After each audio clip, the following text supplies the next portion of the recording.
Hello, everybody, and welcome in to my latest live stream. My name is Kerry Holzman. Today is the 19th of May, 2023.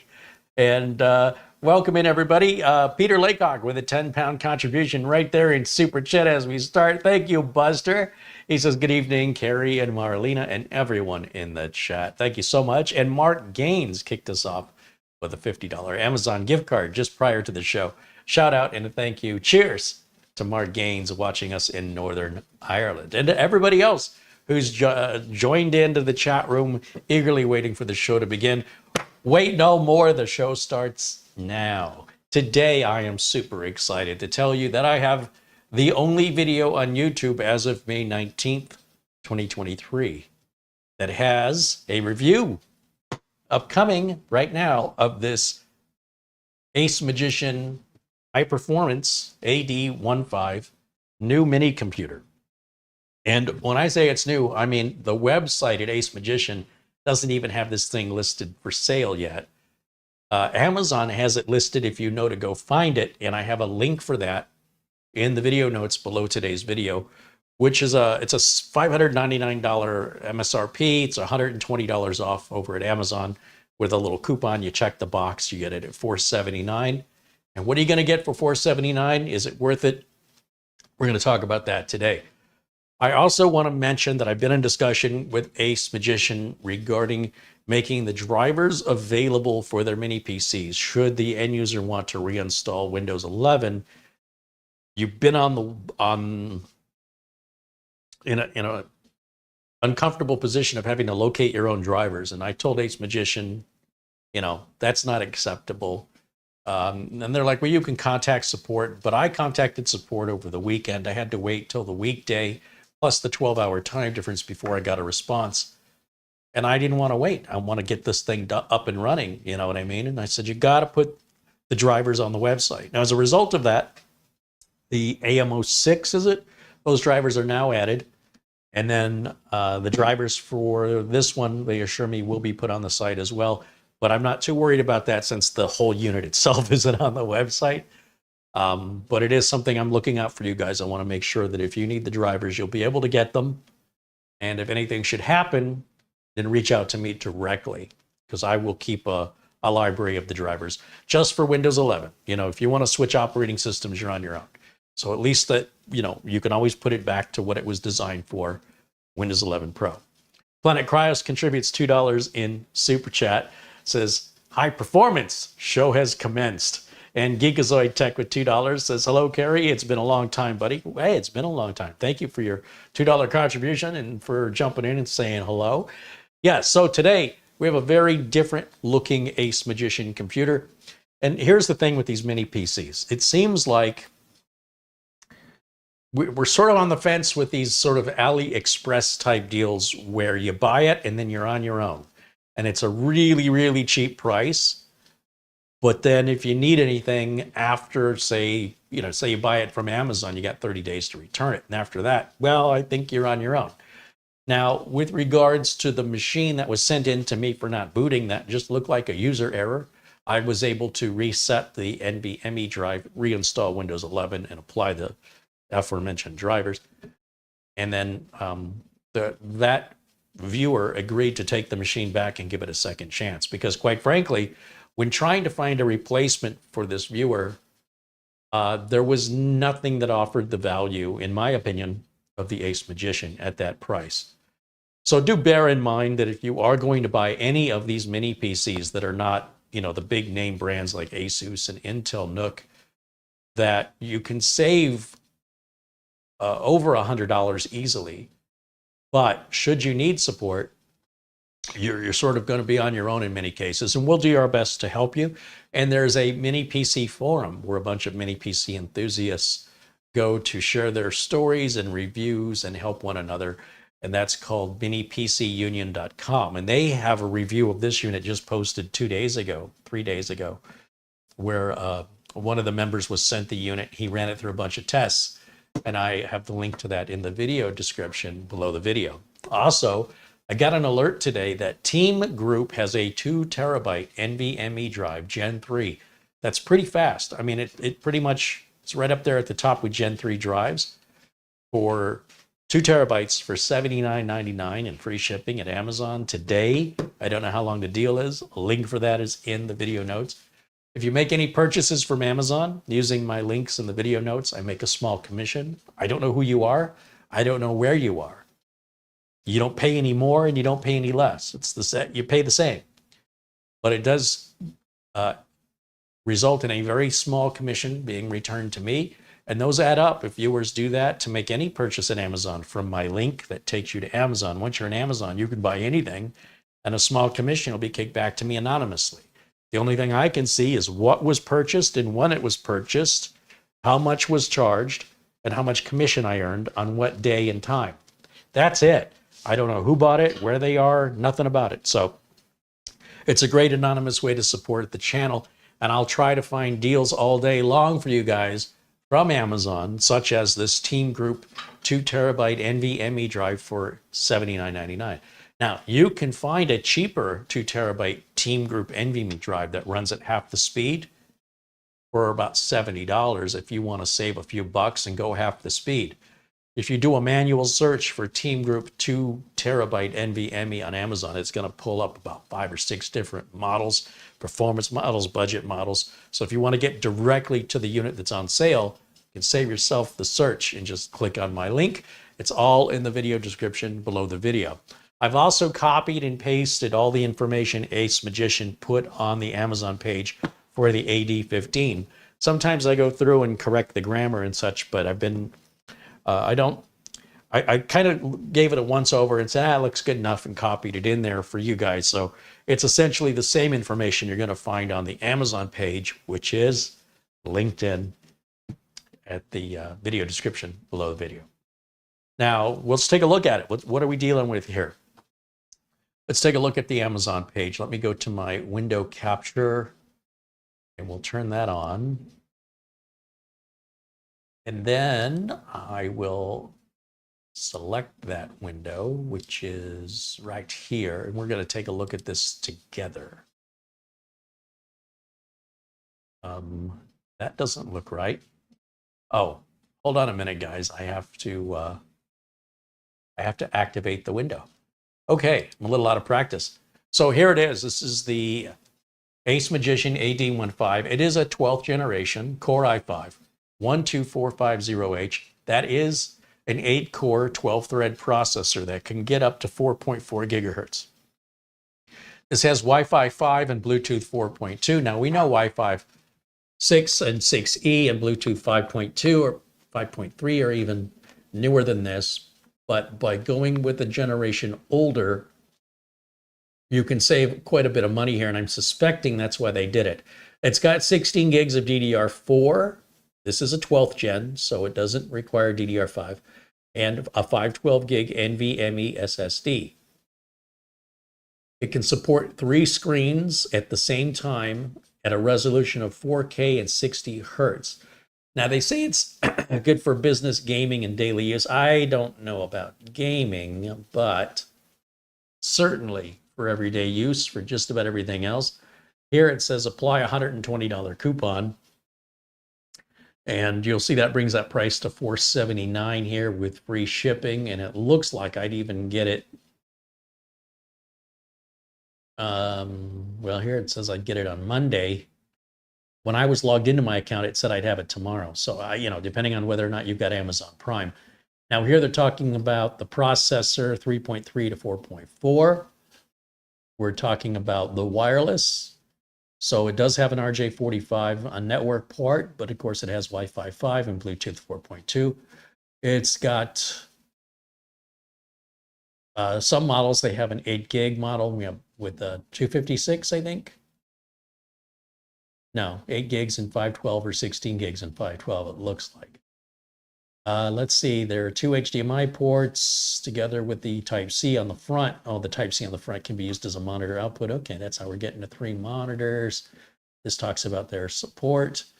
And, apart from the delay, right, because of the time zone difference and weekends, their support was responsive. It wasn't like they ignored me, just so you know. But it's not 24/7 support. So looking at the pictures here, Windows 11 Pro is included, bearing in mind if you went to buy Windows 11 Pro directly from Microsoft, that'll set you back $199.99. And that's included on the build. There's a picture of the front ports, a picture of the rear ports right there. Of course, we're going to take a look at it close up here in just a minute. That's gigabit Ethernet. It's not 2.5. And single core, multi-core performance here. All well and good. Everything looks good. And then I want to show you the review over at the minipcunion.com website. So I don't know who this person is. It's the only information I can find online of anybody reviewing this. So if you're interested in getting into the technical details, this person puts a TLDR in here, too long, didn't read. The CPU performance is on par with an Intel i7-6950X or an AMD 6800HS, well in the 40-watt default TDP. After unlocking the power limit in the BIOS, the CPU will gain some performance to match the Ryzen 5 5600X or Intel's own i5-11500 desktop class CPU. As for the GPU side of things, there's nothing special. I'd say it's a very capable integrated graphics processing unit solution for even the most demanding office work, but not for gaming. And further, this person does a very thorough review here talking about even the noise levels and temperature, and said, as we can see, the thermal solution can manage the 40-watt default TDP quite well, with the temperature topped at 80 degrees Celsius throughout the Cinebench R23 run.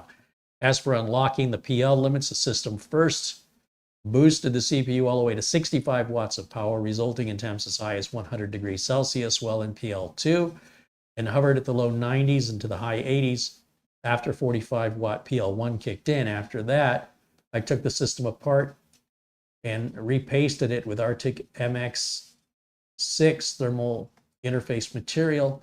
While the highest recorded temperature can still be at the high 90s with PL2 expired at the CPU. Oh, and the CPU was conforming to the 45-watt PL1. The temperature was basically the same or slightly better than the stock thermal interface material. With, I told you, replacing that thermal material is just a waste of time. Nevertheless, during these tests, the fan stayed relatively quiet. It is certainly more quiet than the AM06 Pro that I've tested. Please be aware the AM06 Pro uses a 35-watt chip, while this i5-12450H chip can pull 65 watts and can maintain 45 watts. This is impressive, to say the least. Okay, and that's it. That information was just posted there, just on the 16th. Today's the 19th, so just 3 days ago. And that's all the information we have to go off of. And I don't usually go that in depth with what the TDP is and all this other stuff. So, you know, my thing is to be pragmatic and to be practical and to really figure out, is this something that might be of interest to the average home user? And that's my goal here, is to try and represent the vast majority of computer owners out there, not just the enthusiasts that swarm YouTube, both as far as creators and for viewers. And if you are an enthusiast, that's all well and good, but I want you to be prepared. We're not getting into that level of stuff. We're going to cover the basics and we're going to cover the practicality, which, quite frankly, I'd like to see more of that on YouTube. I don't know why it's got to be one or the other. That's how it is today. Shall we get Camera Girl over here and do a close-up of the unboxing? Now, for full disclosure, I already took this out of the box and updated Windows 11, so that was about a week ago. There might be some more updates since then, but we shouldn't have to wait so long, so we can expedite this. I did try to put everything back in the box and only take out the things I absolutely needed, which is just the power brick and the PC, and so there might be some plastic wrap that's missing, but I mean, does anybody really care? It's in the box. We're taking it out. You got the general idea. Not a reenactment. Let's go to close-up camera. Let's see if that's going to work for us. That work? Come on over. There we go. There it is. I don't know if you want to keep the USB plugged into that or not, if it's tight. Okay, so right down here is where we want to go. This is how the machine is boxed. We've got some information on the back of the box. This is going to tell us what's in the box, right? Depending on what boxes are filled in down here. The color, the RAM, what they're calling the ROM, which is the SSD. and then the plug type. You'll see they've got a UK plug type, a European plug type, and a Japanese plug type. So some people in India were wondering if they could buy these. As far as I know, many of these mini PC manufacturers all have the same problem, which is finding a distributor in India. And because of no distributor, it's pretty much across the board. It's a no-go. I'm not quite sure what plug type India uses, if it's a European plug type, but nonetheless, because of the infrastructure there, it seems like it's difficult to get distribution for these mini PCs. Hopefully that will change in the near future. I'm sure they want to sell more units, but yeah. Okay, let's get this unboxed.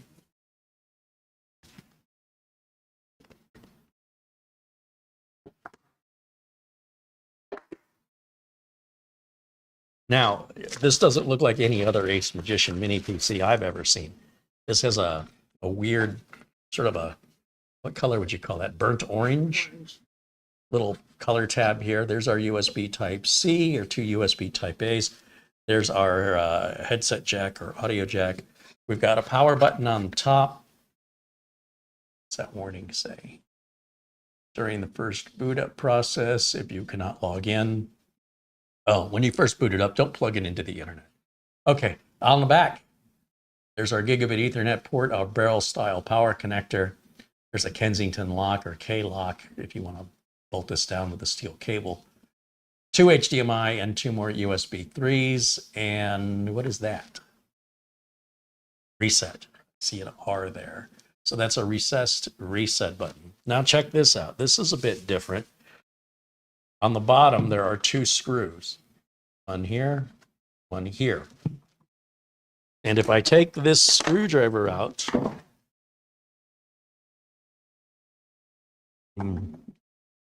take out this screw,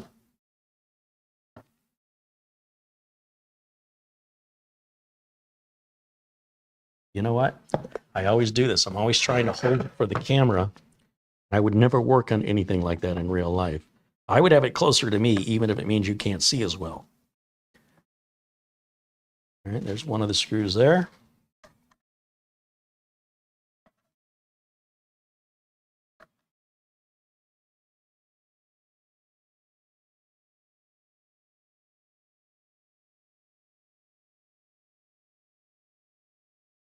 There's the other screw right there. Now, once you've removed these 2 screws, I believe this slides towards you. See how it's got a little gap here? And then we can just lift it off. And inside, you can see we've got 2 memory modules. That's obviously in dual channel. And we've got our SATA or NVMe drive. I think that's NVMe, but we'll check it.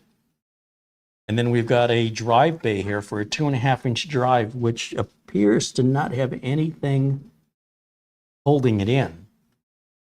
Like there's no screws or latches. So it looks like you're just going to put it in and slide it back. And then when you put the cover on it, it's got nowhere to go. So I guess that's a smart design in the sense that it's fewer parts for you to lose, and it's an easier install. And that's pretty much all there is, right? Everything else is going to be back behind this piece of plastic here. There's nothing user serviceable back there, so I don't see any reason why anybody would want to get back there. I mean, I know why some people would want to get back there. It's because they like to break stuff. But I don't like to break stuff. I like stuff to work. I like it to be reliable.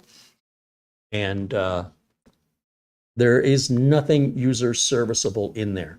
So I can't see any reason to expose it other than to potentially cause harm, or to put it to leave it exactly alone, which defeats the whole point of opening it. Now, we might do a future video where I open it just so you don't have to, because oh my gosh, I got to know what's under there. It's ridiculous in my opinion, because it doesn't matter. However, if it's something that's just eating away at some people, then we'll revisit that. But for today, I don't want to risk damaging a unit that I've barely even had any time to experience. So once we've gotten the review out of the way, if we choose to potentially damage it by going in further, then we'll do that later. So I'm going to go ahead and just seal this back up because there's nothing more I need to do in it for right now. And then if we want to run the 4 terabyte test just to see if it'll accept 4 terabytes, This doesn't mention any sort of limitation because there's no website information on it just yet. And at the top, we've got a little sticker here that tells us about the individual unit. So that's pretty much it. That's the whole unit. Got an AceMagician badge here. It's a really good looking, unique looking unit. Nothing else looks like that. We've got a small owner's manual here. And back to the box, there's a small box here. And that's going to contain, what is this? A Mickey Mouse style, sort of like a laptop style power plug that goes into this ginormous power adapter here. That is massive. Right? If you want a computer that goes faster, it's going to need more power. If it needs more power, the cooling's got to be more aggressive. The fans have to be more aggressive. The power supply has to be able to provide more power. So it's going to cost more to run. It's going to be bulkier, not as portable. That's all part of what comes with going faster in performance. Is you're also going to spend a little bit more money. We've also got a small USB, this is not USB, this is an HDMI cable. So if you were to, this is not VESA mountable. I don't know why this cable's included. I think this is just a 5-foot HDMI cable just to hook up a monitor, but yeah, that's unusual. And that's it. That's what you get for your money. And let's plug it in and see what it does. So I'll start with, well, here, I got smart and I got one of these. I'm going to probably swap this out for a black unit, but this is a power surge protector deal. So I can just check this out. I can plug this in right here. Ta-da! And then I can plug this in. And my life is so much easier. Look at me. It only took me a few years, but I got smarter a little bit. Little by little, we'll get there. And let's see, keyboard and a mouse. I've got that right over here.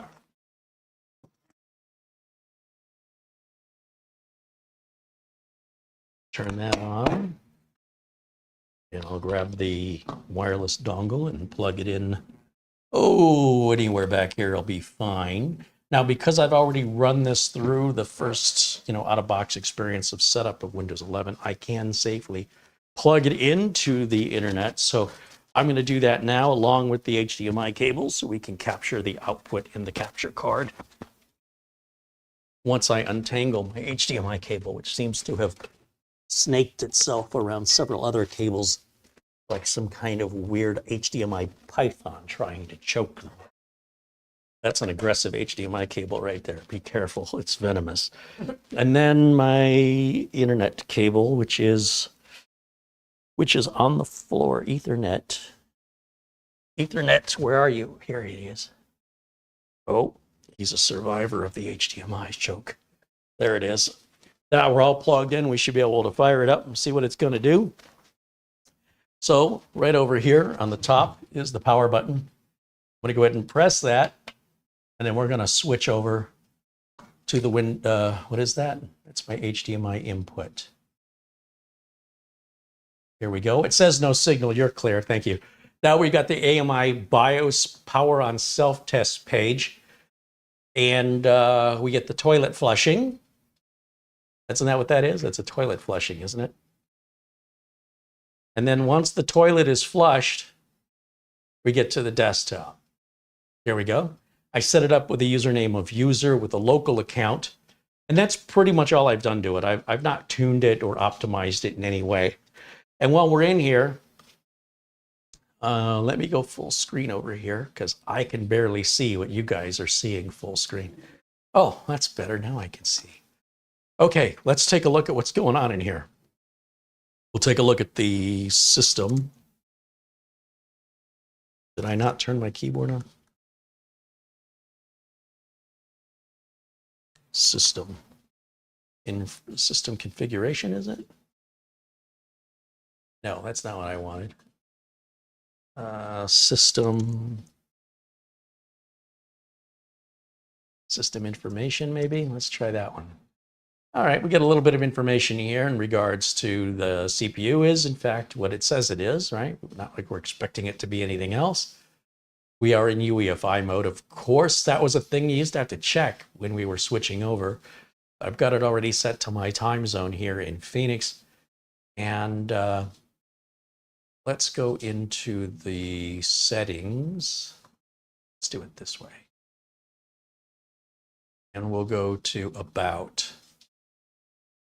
Now here you can see we are running Windows 11 Pro. This is 22H2, and it came with 22H2. I didn't have to upgrade it to that. 16 gigs, as you can tell. It's two 8 gig modules, as we previously exposed. It's in dual channel. And there's a 15.7 gig usable because our onboard graphics card is using some of that RAM. If we look in the device manager, sometimes you might have devices in a computer that aren't even being detected or used. It typically happens when people reinstall their Windows operating system and just automatically assume that Microsoft is going to load all those drivers for you. Because this is such new hardware, much of these drivers will not be available during a fresh install, and you will need those drivers from AceMagician that we talked about earlier. So everything looks real happy in here, and when we're looking at a computer like this, essentially what we've got here is a nice business class machine, which would suit most home users quite well. Now, when it comes to gaming, if you have some really light games, something that doesn't require much, I suppose it could do it, maybe, if you're not too demanding, but it's not really designed for that. And I know they want to say gaming because, you know, that's a magic word people go for, but you've got to have your expectations set properly or you're not going to be a happy camper. So, you know, older games, maybe we could put League of Legends on it or something, it'd be fine, something like that. But really, if you're looking for a good home computer or something like a home theater PC, anything like that, I think this is the way to go versus building your own desktop, because you're going to save a lot of money for the amount of power, storage, everything that you're getting here is really good value for the money, especially with that $120 off coupon. Try and build something yourself. Price out the motherboard, price out the equivalent CPU, cooling fan, the Windows 11, the case, the power supply, the RAM, the storage. Price it all out to match what this is and tell me what a desktop version of this would cost you. I'm going to imagine it's got to be about $600, $700, maybe even $800, depending on how you configure it or where you're buying your parts. Let me plug my utilities flash drive in and let's take a look at this SSD performance. So first of all, let me figure out which way the USB goes in. There it is. And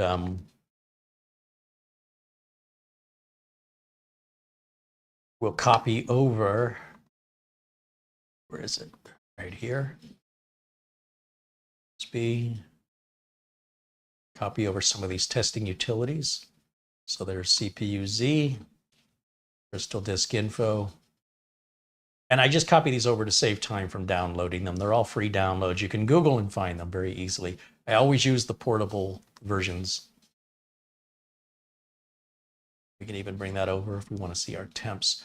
I don't really feel like running Prime 95 on this. It's not really designed for that kind of abuse. I have no doubt it'll survive it, but you know, what sort of sadistic masochist are you to do that to a poor little machine like this? Get yourself a full-size desktop with a big, big cooler and have at it if that's what you want to do. This looks to be a SATA drive, not an, I said NVMe, but it looks like it's SATA only. And that's very disappointing because the machine is otherwise so well equipped. I kind of feel like this was an error in judgment from AceMagician to go with that. So that means our maximum is going to be about 550 on the reads and writes, maybe 560 at the most. And that's a far, far cry from what we can expect from an NVMe drive. And, you know, price-wise, they cost about the same. And why it's got a heatsink on it if it's SATA makes no sense to me whatsoever. I don't understand why they went so low on the storage performance. However, because I know that CPU can handle it. It's just whatever chipset they went with here for some reason. Boy, if I had to find a negative about this particular machine, it would be that the storage is what it is. Now, I understand to get to a certain price, they've got to make certain cuts. I get that. But to me, what's the point of an i5? And what's the point of 16 gigs of RAM? If we're not putting even a low-end NVMe in here, which would do, minimum 8 times this. So I don't know what they're thinking. That's disappointing. So I'll tell you what I want to do is I just want to verify that that's going to be SATA only, that that's not going to see NVMe. Maybe the port will see either one. There's what they tell you, and then there's what reality is. And I don't know if it mentions this anywhere. I didn't notice anything like that in the review, but I skipped over it pretty quick there, didn't I? I'm just going to look in the little booklet here that's only about 4 pages in English. Yeah, it doesn't tell us. You got to be careful about what they don't tell you, right? If stuff like this matters to you. Now, honestly, going from, let's say, we're looking at 306. That's really, really slow even for SATA. I want to run that test one more time because we should be up about 500 anyway. And to not even hit 500 is even slow for SATA. That's like SATA 2 speeds. And SATA 3 is the maximum SATA performance. Yeah, that's better. It's 453. It's still 100 shy, but there might have been something going on. Here we go. Here we go. So much better. I can breathe a little easier now. Something must have been happening in the background. Maybe some update was updating in the background, and that was affecting our performance numbers. That's more like what SATA should be doing. It's still about 33%, 30% of a very inexpensive budget NVMe drive. In fact, that Team 2 terabyte drive that's $80, that'll run at 3,300. Just to give you an idea. So instead of 541, instead of 541, imagine 3,300. That's a pretty significant speed difference. But I will say most customers don't really see much difference in reality. Once you hit about 500, your Windows applications are still going to open about as fast, and your Windows is going to start pretty much as fast. Unless you're there with a stopwatch and you're able to measure milliseconds. But psychologically, I would like to see numbers that are more in line with the rest of the performance of this system. If this system had single channel RAM, if it was only 8 gigs, if it was an i3 or an N95, this would make perfect sense. But we're mid-range, but we don't have a mid-range storage, and that's very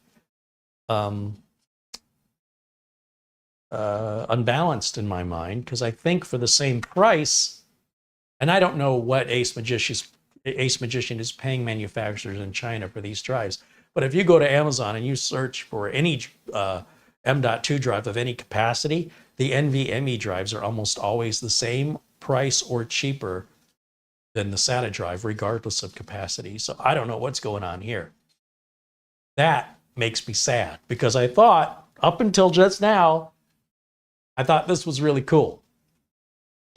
And my previous experience has said when these run SATA, they only run SATA. My previous experience says when you put an NVMe drive in these, they aren't going to see the drive at all. So why bother trying? But the fact of the matter is, until we try making assumptions,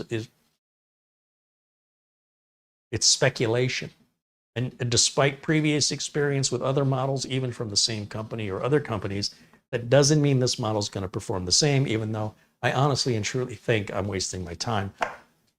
I got to know for sure. I have to know. I don't want to take anybody's word for it. I want to verify it. So obviously, if it's SATA only, they don't make 4 terabyte SATA drives. So there's no use. There's nothing to test there.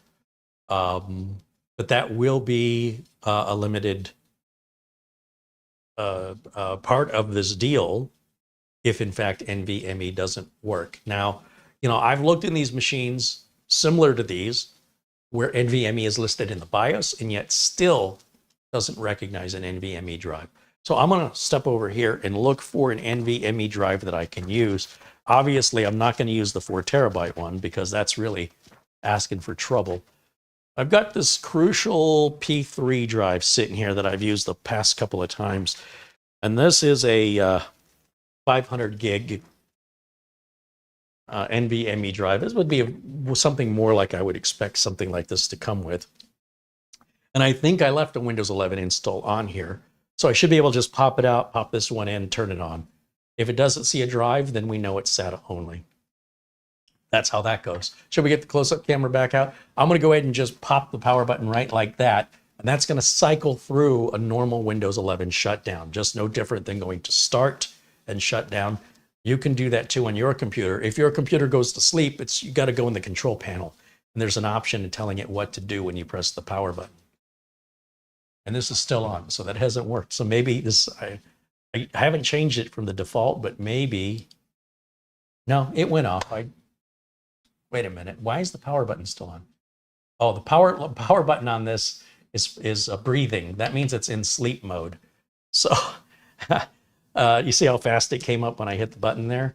So what I want to do, I guess, I was trying to take a shortcut here, but you can configure your computer to behave to power down or to sleep by hitting the power button. You know which way I always set mine, so I can just lazily hit that button without having to go through the shutdown cycle. But since this is out of the box from the factory, that's how they've left it. And let's go to the close-up camera. Come on over here. Right. Turn that off. I'll pull out my flash drive with my utilities on it. HD, no, you know what? I can leave all that in. I'm just going to pull power, and we're going to take those screws back out again. And Uncle Kerry needs his glasses because I can't see so good. Getting old. What? Who said that? Get off my lawn. I'm keeping this ball. I'm going to pull my pants belt up to my breasts. Or my high pants. I'm going to turn my left blinker on and just keep driving. Going around the world to the left.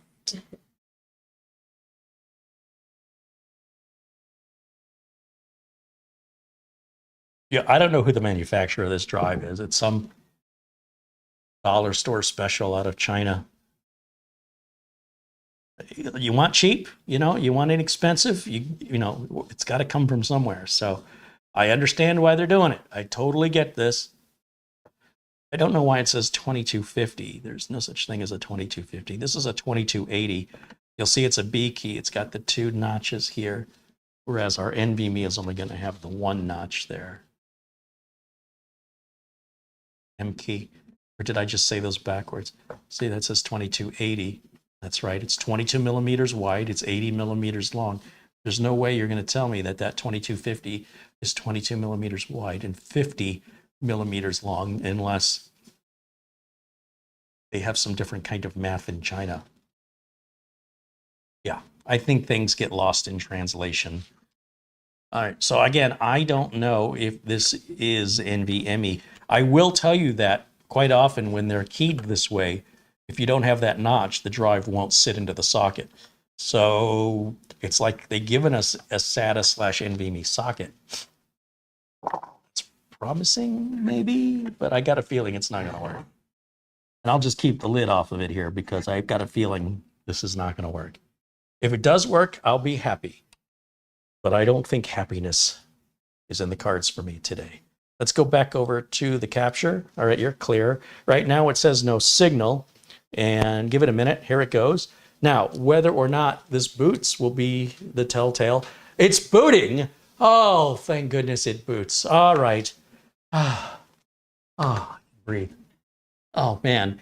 Because I was so excited for this, you know, and I was like, wah, wah, you know, so close. No cigar. I don't know why they shipped it with the SATA drive. This is obviously a brand new install of Windows 11. Let me see. Let me unplug the Ethernet cable because I don't want to be forced to set up an online account.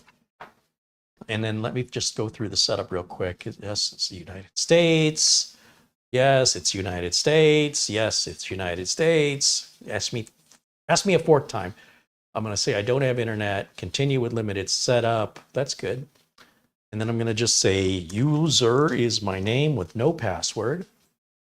You guys have seen me do this how many times before? Clickety-click, clickety-click, clickety-click, clickety-click, and accept. All right, so that's going to finish setting up Windows 11. Obviously, this is a brand new install of Windows 11. I got it from somewhere. It's been sitting on a shelf a couple days. Now, so now I can't help but think, get one of those 2 terabyte Team $80 NVMe drives for $80, and you got yourself a nice little rig here. You're going to have 4 times more storage at 4 times, 5 times, 6 times, 7 times better performance. Sorry, I was doing the math live. And it's going to cost you an additional $80 for that. So take the $120 coupon, spend $80 of that for your 2 terabyte Team, clone it, and spend the other $40 on dinner, and spend the other $40 on a gift card to Carrie Holzman and say thank you. Wait a minute, there's nothing in that for you, and then you just paid full price. But you got more than full price, right? You got that 2 terabyte, in which case, yeah, send me the $40. I'm joking. I want to see you guys save money and get a good deal.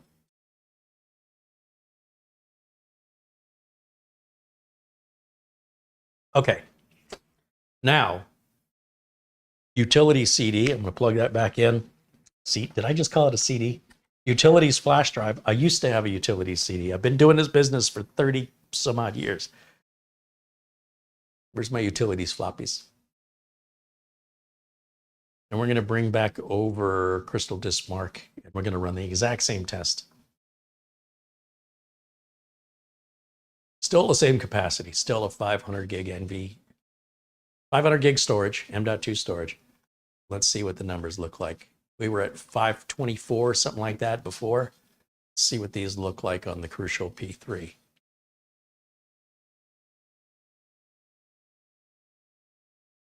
Oh, 3456. That's a little better. A little bit, a little bit. Okay, so now the next question is, will it see a 4 terabyte? All right, so while this test runs, I'm going to step in the other room. They can't see me anyway, so I'm going to get you the play-by-play. I'm going to step in the other room, the inventory room, and I'm going to look for... You know what? I got that Oyen Digital 8 terabyte. Too much? Too much. I like too much. There's no such thing as too much. Not when it comes to storage. All right, so I got my Oyen Digital 8 terabyte NVMe drive. That costs as much as 2 of these computers. Sure. That makes sense. I guarantee if it sees the 8, it'll see the 4. And if it doesn't see the 8, it probably won't see the 4 either. So either way, we're good. There's our final numbers on our sequential reads and writes. 3476 on the reads and 2975 on the sequential writes. So much better. And I'm so glad, so relieved that it's capable of reading NVMe or SATA. So it's your choice how you want to suffer. Now, let me go back to camera 1. And once this goes off, there it goes. I'll unplug it. I take my flash drive back out. And then I'll leave it on the wide camera so you can get a regular view of what this looks like, since you've already had the close-up a couple times.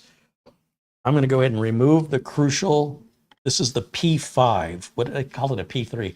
This is a Crucial P5 500 gig drive. They're very inexpensive, maybe $45, $50 on Amazon, 500 gigs, NVMe, just what you saw. This is our Oyen Digital. I did a review on this 8 terabyte drive, which is about $190 less expensive than the other cheapest drive. And I just found out they only released this drive about 4 weeks ago. It's a brand new product. And they're into photography equipment. So they have to meet certain requirements for storage, performance, reliability.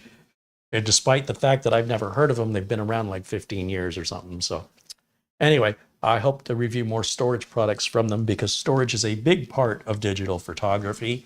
So it seems like it'll be a match made in heaven here, that we've got basically the same Phison controller in NAND memory, 3-year warranty that all the bigger guys offer, but for hundreds of dollars less. And it's an American company based out of Minnesota.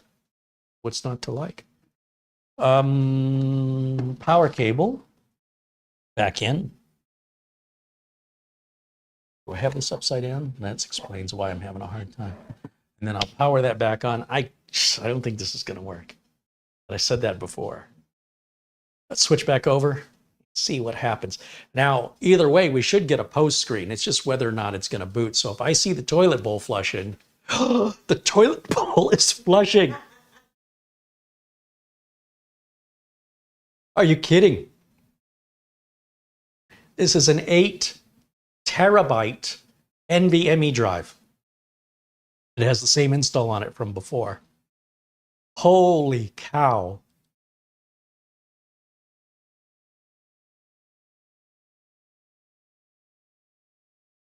Now, obviously, in the device manager, we're going to be missing some stuff, okay? And I have the drivers, but I could load them, but I'm not going to because it's not really going to affect the performance of this. But you can see there's a lot of stuff in here where, like I mentioned, Windows is not going to automatically see these drivers, and they have to be provided by the manufacturer. So, or you have to get clever and go to each manufacturer of the device if you know what these devices are. A lot of these are going to be like Intel I/O drivers, so you can get them directly from Intel if you know which ones to get. But as I mentioned, we will have the drivers. I already have the drivers for this from AceMagician. Let's see, is this Crystal Disk Mark? And I just want to show you, before we run Crystal Disk Mark, I want to show you the space on this drive. Let's take a look at it real quick.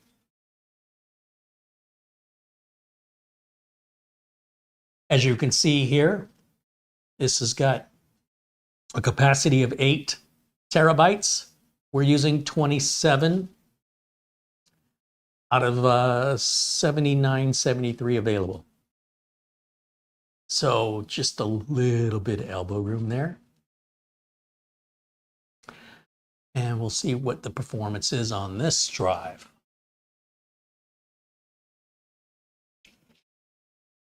Now, this is a Gen 4 drive. So in theory, this can get up to 7,000. 6838!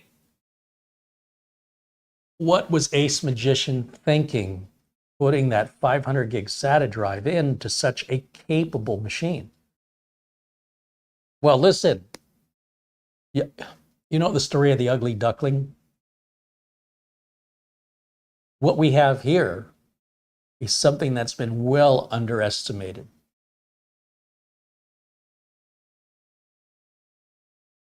How come other review channels don't do this?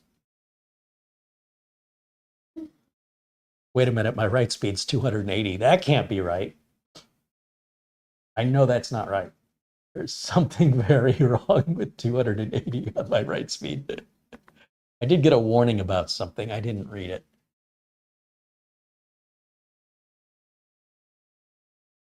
So I don't know what happened there. I think this is deserving of a repeat test here because something's out of whack. We're going to run that test again.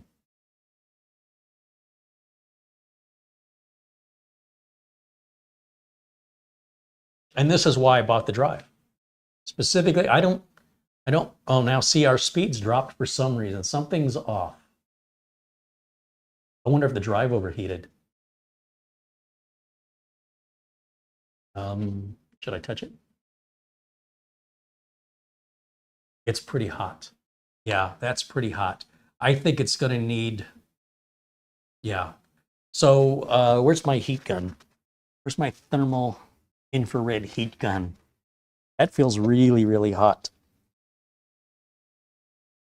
Of course, by now, so many minutes have passed, it's probably cooled itself off. They don't take long to cool off, but you're definitely going to want a heatsink. I mean, they put a heatsink on the SATA drive, which is just stupid. What does it say? 152.6 Fahrenheit. So here's the thing. The memory chips themselves, the NAND chips, those are fine running warm. It's the controller, that Phison controller, that's baking.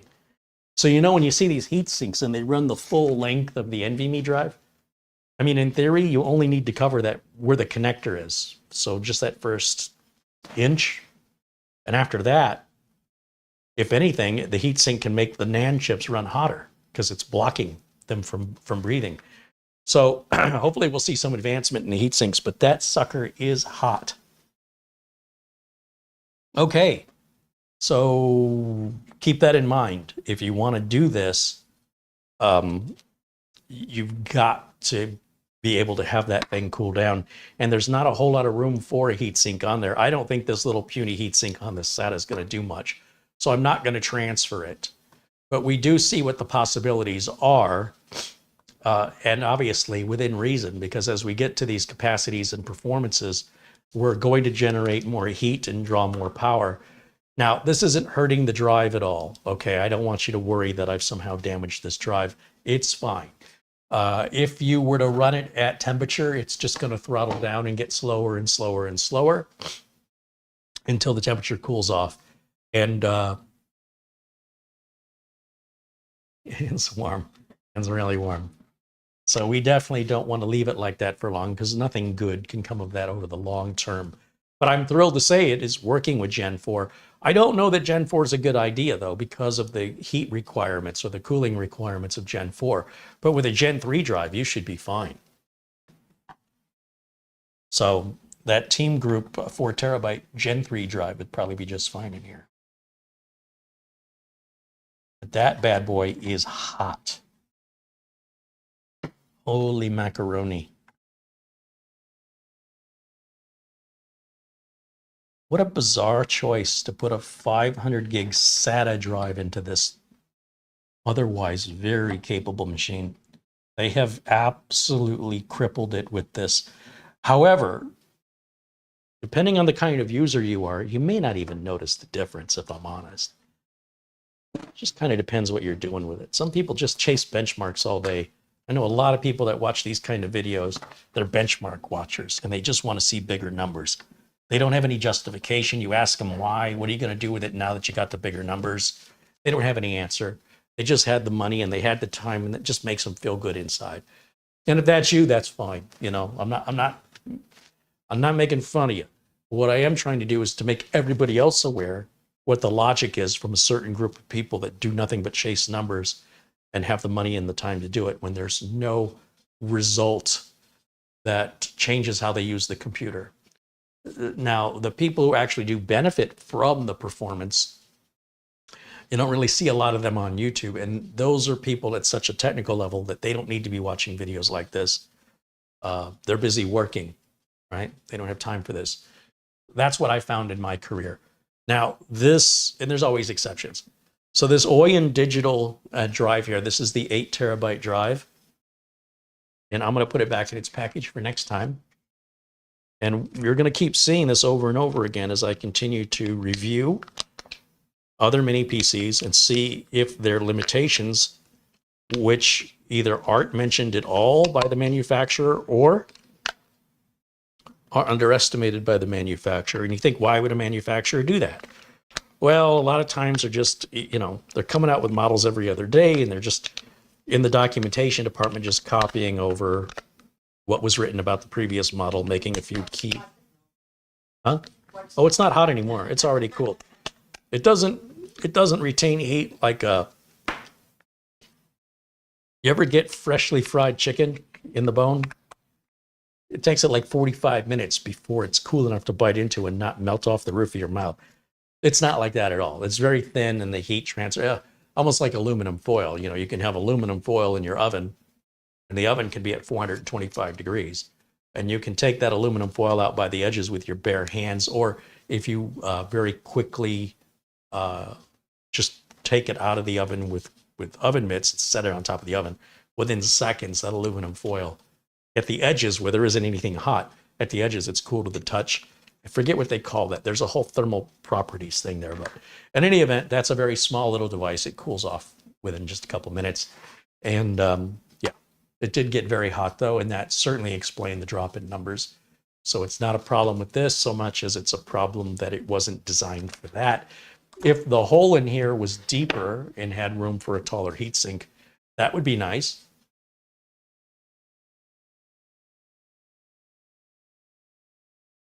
Jim KJ3N said he's got an AM5 build. It's got M.2 slots for Gen 5 and Gen 4. And it's got a Gen 3 in it because I already had one available. I don't think that's a mini PC, though, is it? So we're talking about a PC that's very, very small here. This is about the size of a book, quite frankly, I've read books bigger than this and heavier than this and thicker than this. And I also suspect you spent more than $480 for your machine. So we can sit here and we can have this conversation in the chat room all day long. I can tell you about this car that gets 40 miles to the gallon, only has 2 seats, and only sells for $17,000. And there's going to be somebody in the chat room going, my car has 4 seats, gets 40 miles to the gallon, and you know, does 0 to 60 in 2 seconds. But you ask them how much they paid for it, they don't talk about that. You know, that's not the thing to, hey, I spent, that's where these conversations need to start. I spent this much money. I mean, if you want to compare what you've got to what this is, let's start at price. Just tell me how much you paid. Now, I'm not saying you paid too much, but what I need the audience to understand is those people paid a lot more. They didn't just pay a little more. They paid a lot more, and they got a bigger system. It's not little like this. And if that's what you want and it's worth it for the extra money, then that's what you should buy. But we can't sit there and say, well, here's what I have compared to this, and then not talk about the price. Furthermore, Gen 5 solid state drives, there's not really many to pick from. I just got one in the mail the other day, which is over here. And you know, we go back to the whole point that if you want to go faster, you got to pay more. So this, for example, is a brand new Gen 5. As far as I know, only one of 2 that you can buy here in the United States. This is the MP700. Now, this is a 2 terabyte drive. Now, at the beginning of the broadcast, I told you about the Team Group 2 terabyte Gen 3 drive that sells for, right now it's on sale for $79 at Amazon. This is the same size. This is the same 2 terabytes of capacity. Would you like to guess? Anybody would like to guess how much this is? This is Gen 5, PCI Gen 5. Okay, that 8 terabyte is a Gen 4.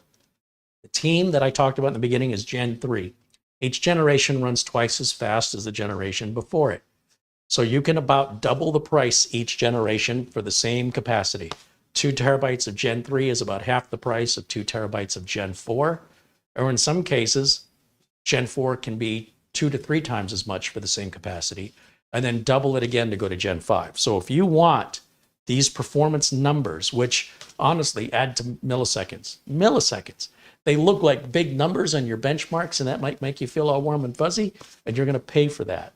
You know what makes me feel warm and fuzzy? A wallet full of cash. So you do you.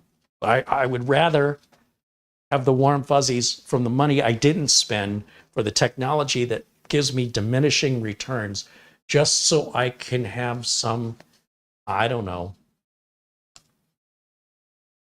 something to brag about in chat rooms. Like that's not important to me. I'd rather brag about how much money's in my wallet rather than somebody who bragged about how much they spent.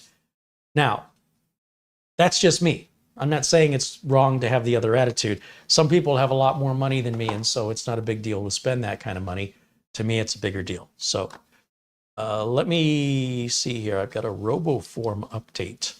Whenever I see these RoboForm updates, I like to install them immediately because RoboForm is the password manager that I use, and I need it because I log into so many different sites. I can't keep track of it, and you don't want to use the same password through your sites because if a site gets hacked through no fault of your own, they've got your email address, they've got your login, and they can try it on all these other sites like Amazon and other sites. And if it works, well, guess what? They just stole your identity. So don't want to use passwords over and over, regardless of how safe you are with them. You never know when the site you trust gets hacked. So that's not your fault when it happens, but you'll be a victim of it when it does if you use all the same passwords. We have a permanent discount of 30% off to RoboForm. That's in the video links below all my videos in the video description. I've been using RoboForm for, I don't know, what's it been, 16, 17, 18 years. And they're one of the original password managers and form fillers. Like you want to order something, it'll put in your name and address and zip and city, even your credit card info if you want it to. I don't put my credit card info in there. I'm still a little uneasy with that, but they've never been breached. They've never been hacked. They've been around a long time, and I'm very proud that they're sponsors here at the channel. So check them out. There's a free trial if you've never used it. And then also search online for the tutorials if you want to see how to use it. And RoboForm even has video tutorials and how-tos on their own website. It's completely free for the trial. And to a certain extent, if you don't want to synchronize it between devices, it could be free forever. Once you get used to it, though, there's no going back. It's like a cell phone. We lived our lives how long without a cell phone? And now we've got them, and it's like you can't live without them. RoboForm's kind of like that.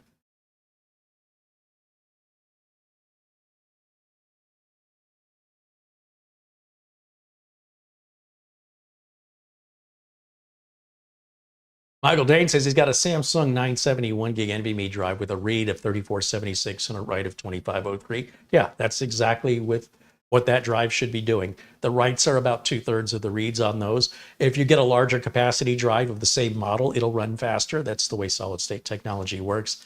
And then, of course, the type of storage that it uses, of the type of NAND, if it's MLC, TLC, SLC, or QLC. Just know TLC is on the high end, QLC is at the low end with regards to the number of writes and the speed at which it writes, but it's also cheaper. TLC of the same capacity can read far more, it can write far more times before the cells wear out. It's faster, and it's also far more expensive. And then MLC and SLC are kind of in the middle there. And you can watch videos here on YouTube. They go through all that technical minutia. If that's what you're into, check it out. Not something I'm really interested in doing here, and it's already been done ad nauseum online.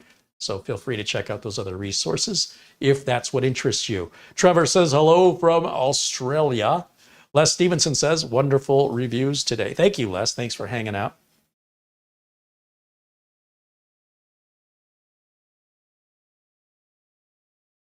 What else?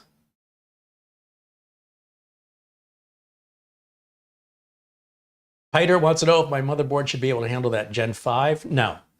You're going to need a 13th gen Intel chip to handle Gen 5. That's a 12th gen. As far as I know, to the best of my knowledge, Gen 5 does not work on 12th gen. I could be mistaken, but we're going to guarantee to have a heat issue right away with it, so I don't see any point in taking that any further. Like if there was a Gen 6 that ran even hotter, I wouldn't bother with it. Or a Gen 7 or a Gen 8, the more we go, the hotter we get. And if it isn't going to be running at a stable temperature without some massive additional cooling, I don't see any point in even testing it. I don't know what would be gleaned from that.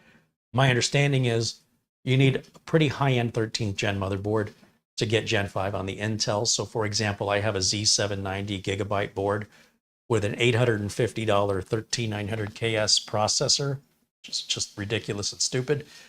And we're going to put it in there and test it.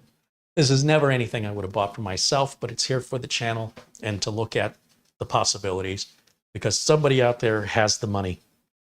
Somebody out there, apparently everybody but me, has a lot of money that they can just throw at this stuff and not miss the money. If I throw it at that, I'm going to be eating Cheetos for a couple of months as I try and pay the credit card off. So, you know, for me and my lifestyle and the amount of money I make, it doesn't fit. You know, if I'm living a certain lifestyle, at some point it doesn't make sense for me to live a segment of my lifestyle like I'm rich, right? To go buy, go have Tom Ford make me a suit, right? If I'm wearing these kind of clothes all day and then I buy a $5,000 custom-made suit by Tom Ford, and that's just one suit, and I'm going to have a closet full of them. Yeah, what's really going on is I'm going to have a massive debt behind me that's hidden from the public because I'm trying to impress people. So for me to buy a machine of that caliber is something done only because I have a YouTube channel. It's something for content.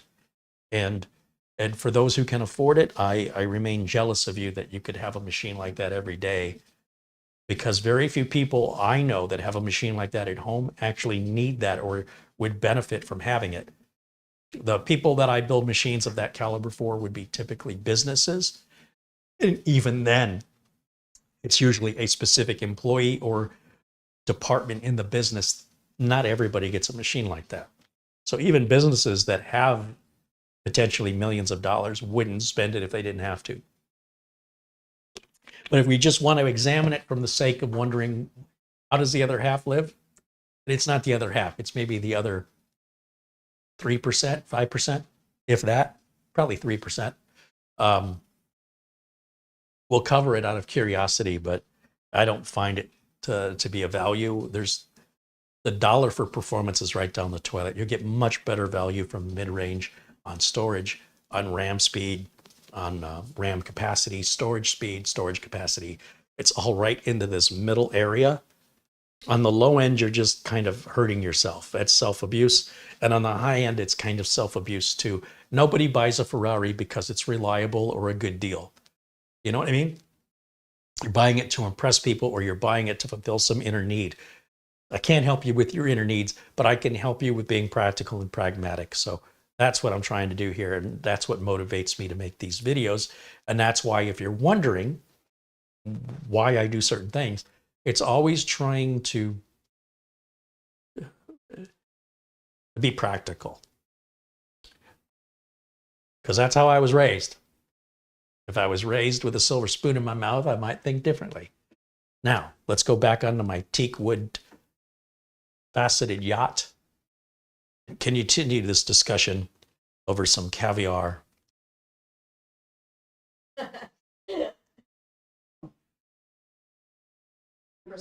And let me light my cigar with a $100 bill. Might as well.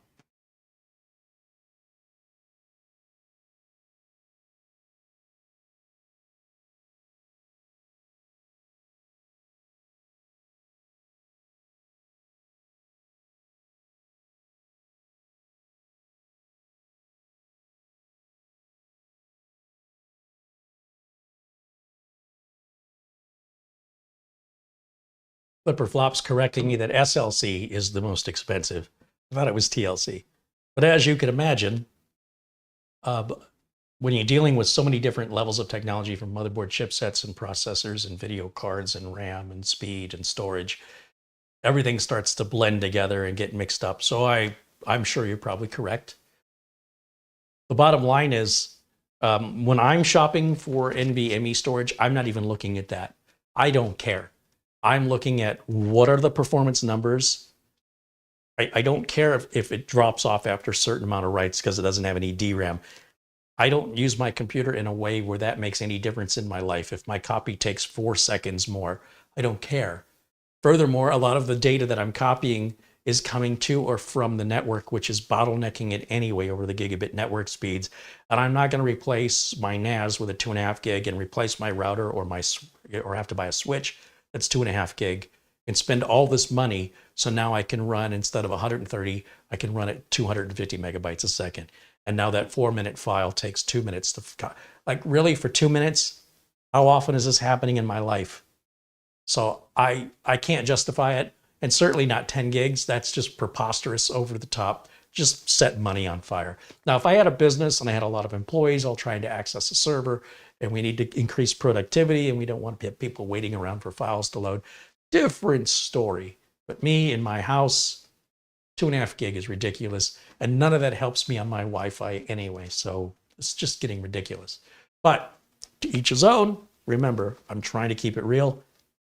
Don't let me interfere with the world the way you want to see it if it upsets you. Okay. Let's see.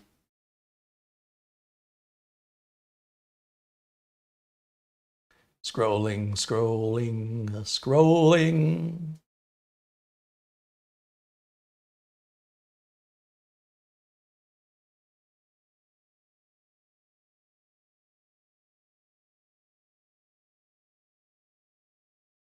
John Lewis mentioned the NVMe drive that I've linked to in a 512 gig version is under $30. It's crazy. That's crazy. These prices are just amazing. I don't know if they're going to stay low like this, but I sure do like it. David Ice, did you get an email from me? I sent, I don't know if you realize how many emails get sent to me. And I do my best to prioritize people that support the channel if they email me. So you'll notice people have a gold badge next to their name. And when those people email me, because they give, I want to give back. So I'm already giving. From my perspective, I'm putting the money, I'm putting the time, and I'm making these videos. And a ton of emails come in from people who want me to work for them. Carrie, will you work for me? Will you work for me? Will you work for me? And I say, well, how much are you going to pay me for working for you? Oh, I subscribe to you on YouTube. Okay. So in the meantime, while I'm having this discussion, somebody else who's got money in their hand is saying, are you going to help me? Am I going to wait here forever? And I'm like, I'm sorry, let me get to you. And then someone else is pulling me over. Carrie, I'm like, what? So what I do when I'm getting these messages is I'm trying to ascertain who I have to respond to first. So I can't tell you if I got your message or not. I have no idea what you're talking about. But I will tell you that if you want something from me, and I've already given you something, I'm giving you this content. If you want more from me, the best way to start that conversation is to start with what you're going to offer me. Before you ask me for anything, is it all about you and what I can do for you? I'd love to help everybody in the world. I would love it. If that were humanly possible, everybody who writes in, I would help everybody and want nothing in return. Unfortunately, the reality is I've got to pay bills like everybody else, and customers with money are quite often impatient, and if you don't help them, they're going to take their business somewhere else.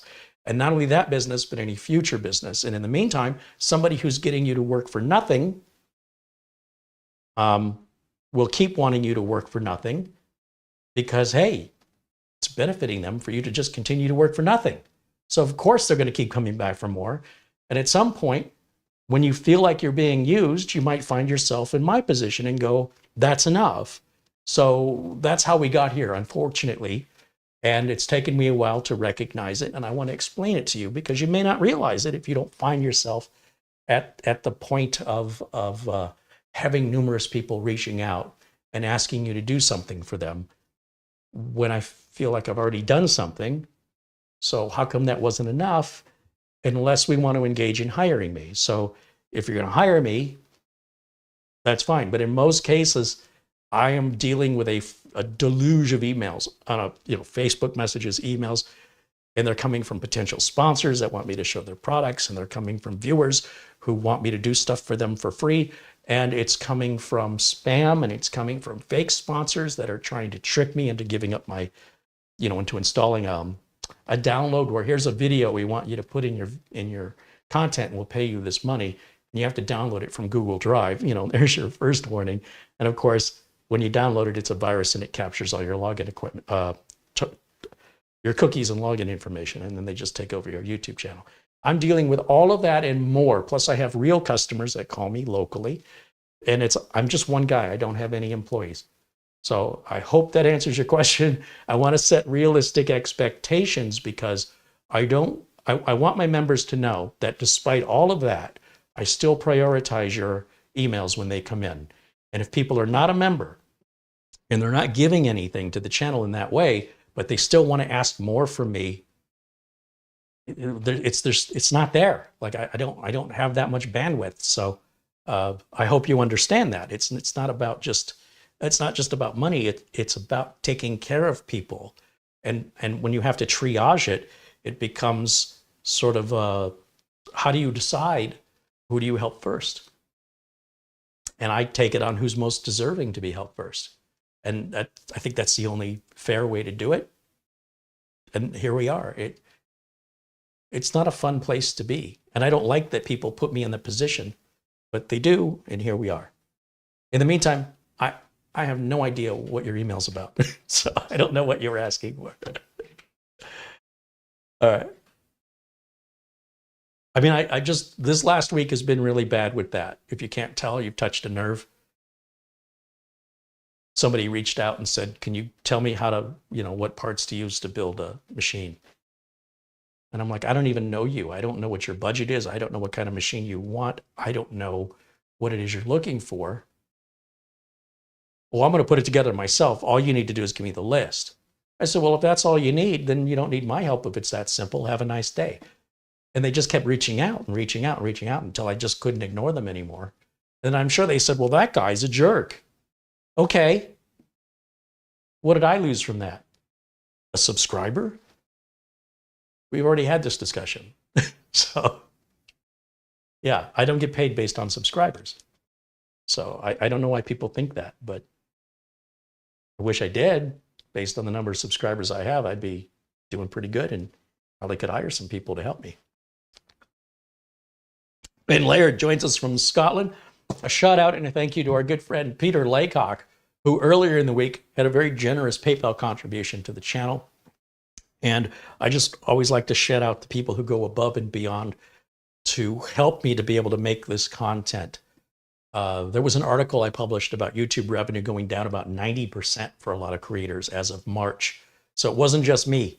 And I posted it on my Twitter. If you haven't seen it, it's because there's some content I only post on Twitter, and I am checked and verified, and Twitter is allowing me to put up to 2 hours of video content, which I'm going to start putting some Twitter-only videos up, and we'll see where that goes as well. So if nothing else, do check out the Twitter content for additional information and articles and stories that I publish from other folks that I think are interesting.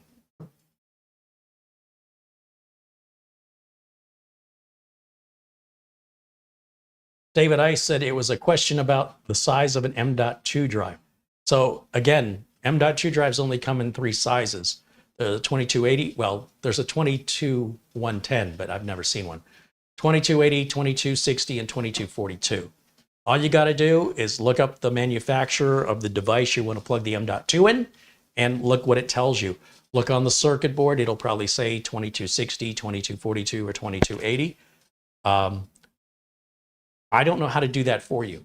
Like, by the time you tell me who the make and manufacturer of that motherboard is, in the amount of time it takes you to look that up and write that email, you could have already typed that same information in Google and pulled that information yourself.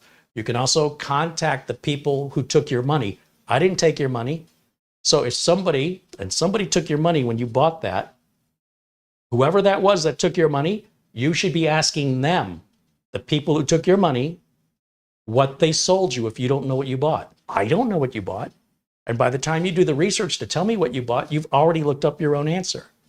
So I'm not quite sure why people do this, because it's a lot more work to drag me into it than to just use Google or contact the seller and to ask the seller. And if you can't get a hold of the seller, ask the manufacturer. And if you can't get a hold of the manufacturer, Google the make and model and look at the specs. It's all right there. There's only 3 different sizes.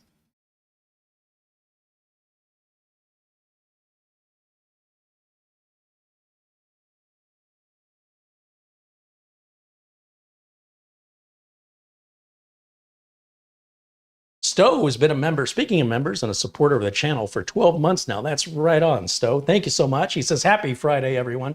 And again, a super thank you to all the supporters, because without which half of this content would not be made. Based on YouTube revenues alone, from the help of my subscribers, I'm earning what I was earning 2 to 4 years ago, somewhere in there. Even though I've got twice as many subscribers and twice as many videos and twice as much content, I'm making 1/3 the amount of money from YouTube revenue sharing.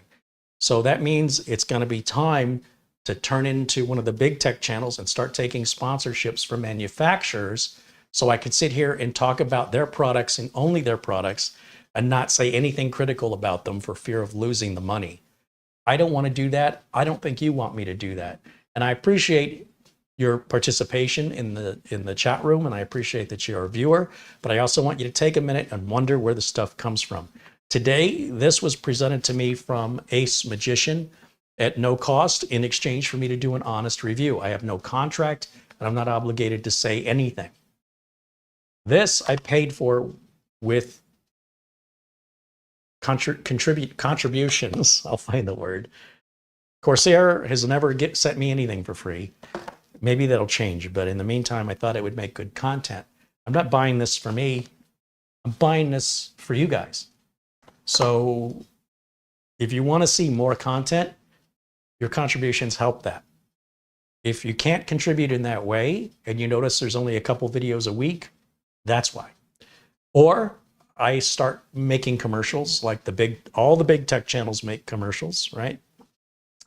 I'll tell you, someone did a really good video on this. Gamers Nexus recently talked about how they want to be independent and how they're not taking these sponsorship deals, or if they do take one, under the strict requirements that enables them to maintain their journalistic integrity. I got a lot of respect for that. Other media groups, they're just media groups. They make media. That's what they do. They're not technicians. They might want you to think they are, but you know, I'm not a doctor, but I play one on TV. They're there to make commercials, and they make a lot of money. They do much better than me. Maybe the answer is give people commercials. That's what they want. If that's the case, then enough of that. But in the meantime, we have enough supporters that we're able to keep this going, and I'm able to, you know, basically I've got a backlog right now of videos to make. I've got several videos I needed to make this week that I didn't get around to.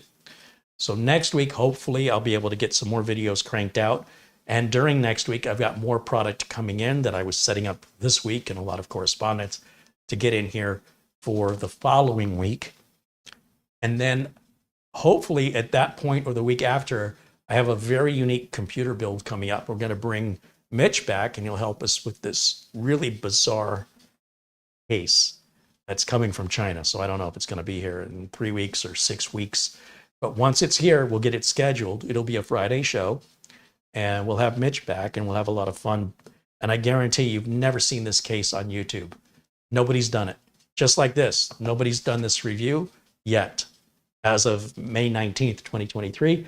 I love to have exclusivity. I like to be different. And I like to show, because let's face it, when a company is sending product out to reviewers, they're pretty much sending it to all the reviewers. So if I go out and I'm buying the product, that's a different story. Not everybody's doing that. I want to give a shout out to another YouTube channel that's mostly doing the same thing. They're called Serve the Home, all one word. And Patrick over there at Serve the Home has introduced me to products I didn't even know existed. Like today, he posted a video on the ASUS store, NVMe NAS. What? What is that? It's an NVMe NAS. Synology doesn't make that. QNAP doesn't make it. It holds 6 NVMe drives, and they've got one that holds 12 NVMe drives, and ASUS has released it. And the 12th one, the one that holds 12, doesn't make any sense because you don't have that many lanes of traffic along with a 10 gigabit internet port, Ethernet port. It doesn't make any sense. But he's used contributions to his channel to buy these things. And he's done a lot of research, and you know, I was asking myself many of the same questions he was answering on the review. I was watching that before we went live today. And for obvious reasons, I got a lot of respect for channels that can operate independently. And especially when they're dealing with, you know, he had to go buy 12 4-terabyte drives, and they were about $230 each for the Crucial. You know, I'm not a fan of Crucial. I've had too many failures with them. And I like that Patrick pretty much says the same thing. He said these aren't really ideal for this, but he's got $2,400 or $2,600 in drives plus another $400, $500, $600 in the unit. That's $3,000 for just one unit. And then he bought the other unit, the 6-drive one, filled that up with 6 1-terabyte drives that were like, I don't know, $50 a piece. That whole review just to buy those components had to be somewhere around $4,000. And he's not sponsored. He's doing that. He's free to speak his mind, and he's showing something I haven't seen before. Count me in as a subscriber, and I'd love to support that too. Same with Dawood Does Tech Stuff. We got something really cool coming up with Dawood Does Tech Stuff. Let's just say I like what Dawood does. I like his sense of humor and his sense of practicality about what really matters. I like how he doesn't take it so seriously. You know, oh my gosh, I'm not getting 3 more kilobits per second. I'm going to tear this apart until I figure it out. Who cares? To support what he's doing, I asked him if he would be interested in reviewing a computer from a few years ago that's unlike any computer I've ever seen before. And now that they're on eBay used, they're affordable. And I would help cover the cost if he'll review it. In his review, he'll probably tear it down and not be able to put it back together again. And he warned me, he's like, well, he assumed I wanted it. I'm like, no, I don't want it. If you do it, then I won't have to. All right, you're saving me work. What's that? I never reviewed it. Well, I reviewed it at CES when it was brand new years ago. MSI was showing it off at the Consumer Electronics Show, but it was way too expensive for what I was getting paid. I couldn't afford it. Anyway, they ordered it. They got it. And it's on the filming schedule. And I'm super excited. I can't wait to see it. Yeah. Yeah, that's going to be really cool. So, I support the channels that I thoroughly enjoy, to the point that if I want to see certain content, I'll ask him if he's interested in doing it. And if he is, or if they are, then, what can I do to help make that content happen? Because I really want to see Dawood tear this machine down, right? In this example. And I would do the same for Patrick at Serve the Home. If Patrick wanted to review this AD15, I'd send it to him and show my support for his channel. These aren't competitors for me. These are birds of a feather.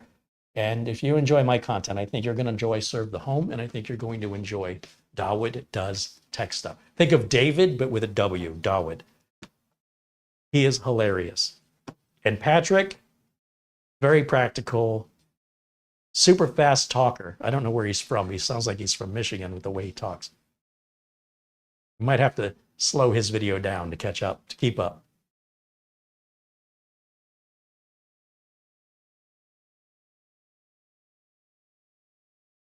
All right, so it looks like I missed a bunch going on here in the chat room. Shamim says, hello, Mats Olof from Sweden says, Carrie, if you get bored, you can send a mini PC to me. To Sweden? Probably costs more to ship that to Sweden than it costs brand new to buy it locally in Sweden. That's the unfortunate thing about shipping overseas, at least from the US. Trevor says he was watching the same video on NVMe NAS from Serve the Home just before we went live. He switched over. It's a good video. I didn't even know those things existed. I would think Synology and QNAP would be leading the way in that, not ASUS. Matthew Burton has been a member for 12 months. Happy birthday to your membership, Matthew. Good afternoon, Carrie and chat. Late to the party this week. Guess I'll have to finish it later. Thank you, Matthew.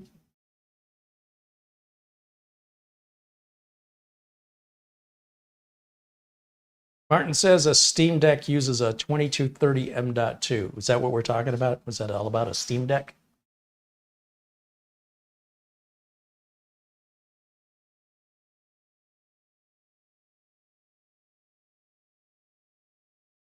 Paul wants to know if Peter Laycock was a diesel mechanic. I'm not sure what he did with the trains. Maintenance of some kind. I don't know if it was maintenance of the tracks or maintenance of the switching equipment. I don't think it was maintenance of the train engines, but I'm not sure. I'm sure he can tell us.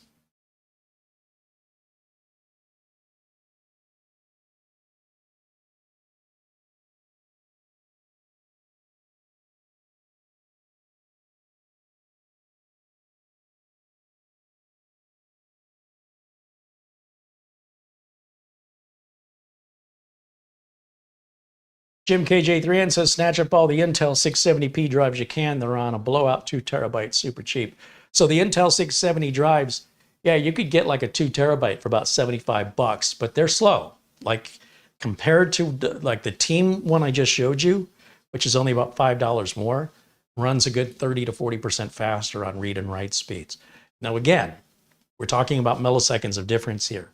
However, for $5 or $6 more, that's one thing. Another $100 or $200 more, something else entirely different. That being said, I had ordered 4 of the Intel 2 terabyte. They're budget drives, okay? The 670p. They were at Amazon for, I think, $74. 2 terabytes for $74 is a deal. But it's only going to read in the 2000s.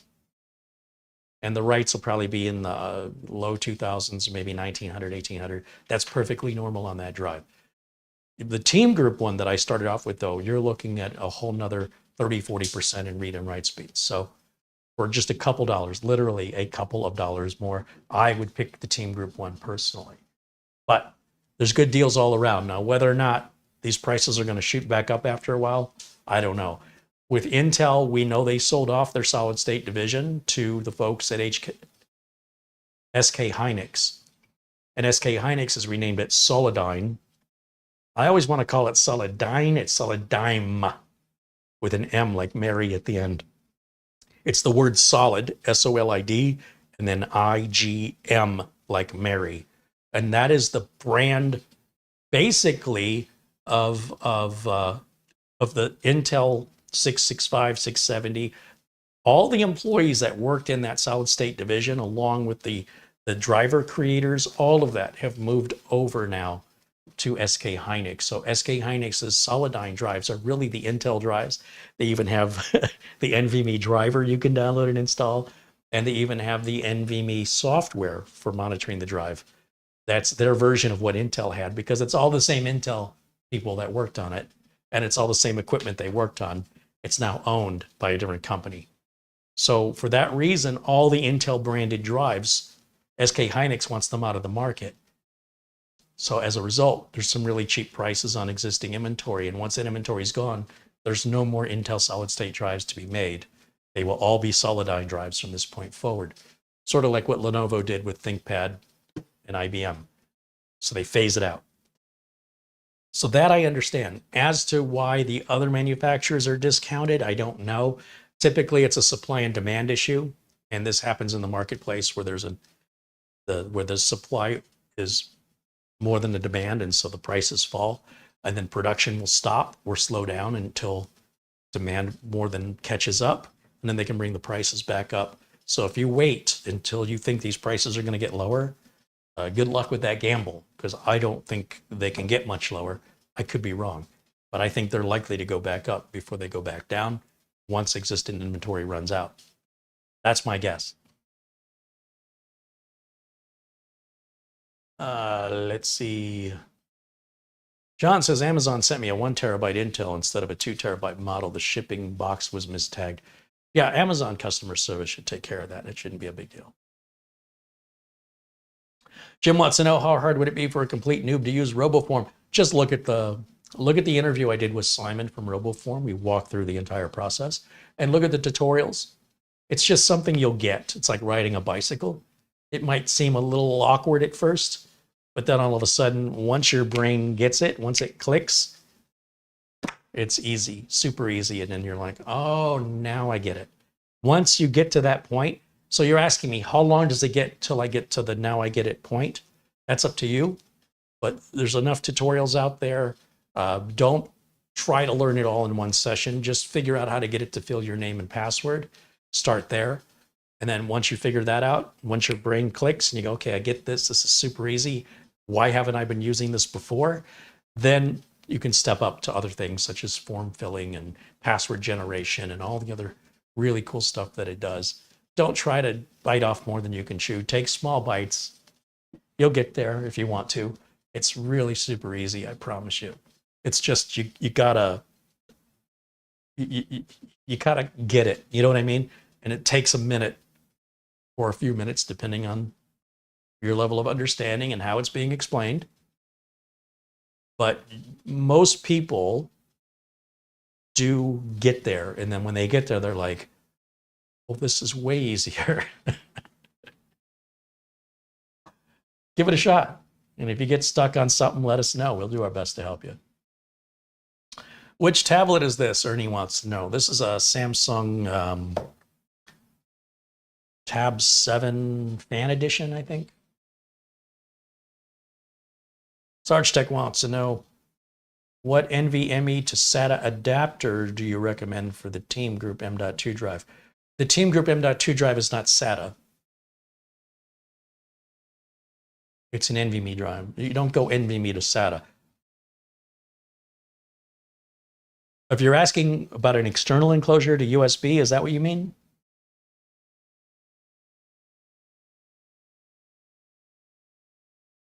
And Mark Gaines answers Ernie. He says it's a Samsung Galaxy Tab 7 FE. Mark Gaines knows better than I do what this is.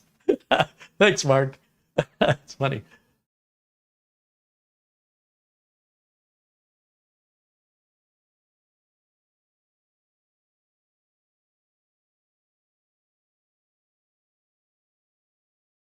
Anyway, when it comes to, and I'm assuming you're asking NVMe adapters to USB, they're pretty much all the same. The USB port is going to be your bottleneck. So, it's really up to you. I like the versions from Silverstone and Pluggable. Those are my first two. But you can get them from Orico or Oracle, however that's pronounced. There's a ton of them on Amazon, and they're all more or less the same. I like the TS16 because it's not an enclosure. It's completely open face.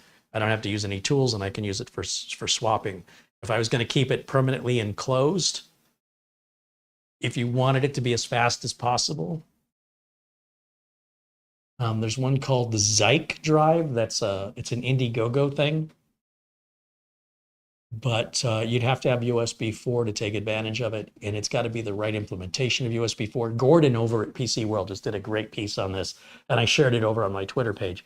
But for a regular enclosure, I like the Pluggable, and I like the Silverstone Raven for an enclosure.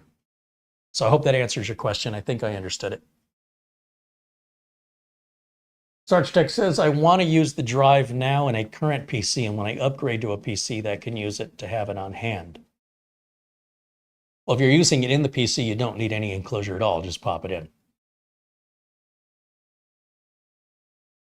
There's no such thing that I'm aware of as an NVMe to SATA adapter. Either your computer's going to accept the NVMe drive, or it's going to accept SATA, or it'll accept either one, but that's based on the motherboard you have. If you're talking about putting it in internally, there's no way to adapt one to the other. Only way to do that's through USB. 3D Everything contributes $20 and says, I ordered a mini PC that you reviewed, the B-Link SER6 Pro, but due to a squirrel, I left your link before hitting the buy now button. Please accept my gift. Oh, that's very kind of you. Thank you. That was so nice. I wouldn't have made $20 on that, but you know what? I hope that the SER6 makes you happy and that you don't end up sending it back. He might ask for his $20 back. Thank you, 3D Everything. Andy Kane says he booked his A+ Core 1 for June 6th. Hey, good luck with that.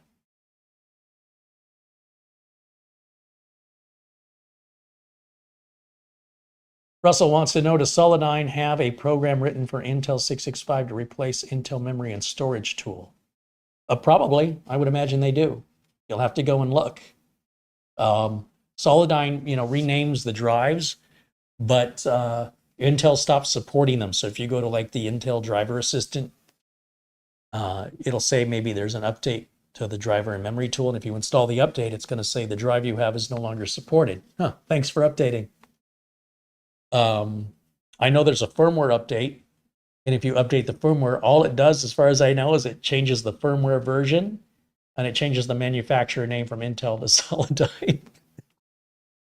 So I don't know that you're going to get any benefit from it, but you can absolutely go and check that out. I don't have any details on that, but the Solidigm website should have the software and drivers available, and you should be able to work out if they work with your drive without causing any harm. And then come back and let us know. I'm kind of curious of that myself.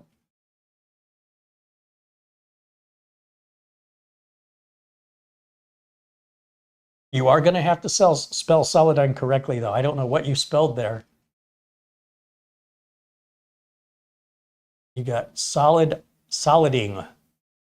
Solidigm is S-O-L-I-D, the letter I, the letter G, and the letter M is in Mary. There you go. Paul spelled it correctly. Thank you, Paul. It's going to help your search results. I'm not trying to be, nitpicky on the spelling, but I do want you to be able to find what you're looking for, and that will make a difference. Okay, so any other questions? Anything you want to know about the mini PC that I haven't gone over? something you want me to check that I can, I'm happy to. We're at an hour and 40 in today's video. I like to keep these, right around 2 hours, but if we go to 3, I mean, I'm going to stick around as long as you guys participate and ask questions. If nobody wants to ask any questions, then I have nothing else to say. I've finished what I've done, what I was set out to do. And then, as I mentioned, I've got this review coming up. Got a couple other mini PCs to review from Minis Forum and from B-Link, as well as that computer that Mitch and I are going to be building that's unlike anything I've ever seen. There's no other YouTube videos that have covered it. I'm really looking forward to creating some exclusive content here. And of course, it's all a matter of time. If I postpone these videos too long, someone else is going to beat me to it. So if that's important to me and I want to be first and I want to have unique content, hopefully I will get to all of this next week and the week after. And if somebody else comes out with it between now and then, well, try again with the next one. I don't know what to do.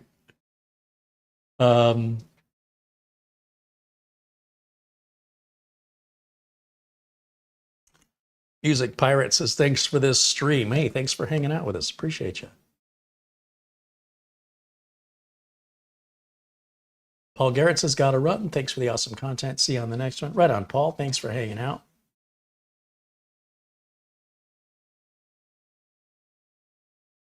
John, our friend John Wilson says, well, I'm getting better. I'm only 100 minutes late. Well, we were going to wait for you, but we decided to start without you. John's been a very generous supporter to the channel. We appreciate him very much. Oystein joining us all the way from Norway. And he says, Patrick found an NVMe to SATA adapter. How does that work? That doesn't even make any sense to me. Oh, is that what the Amazon link is? Let me see. What? Where does that go?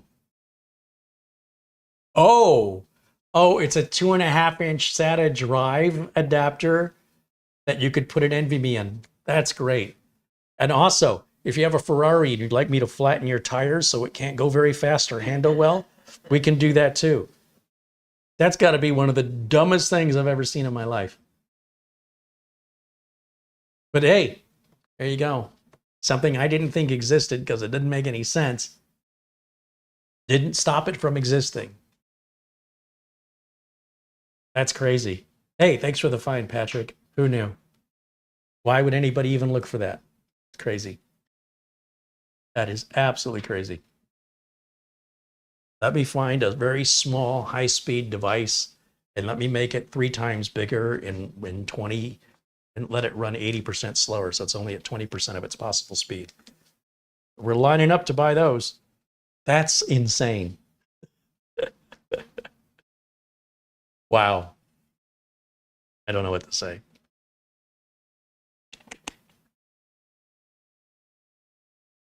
There you go. I've learned something new. I didn't want to know it, but I've learned it anyway.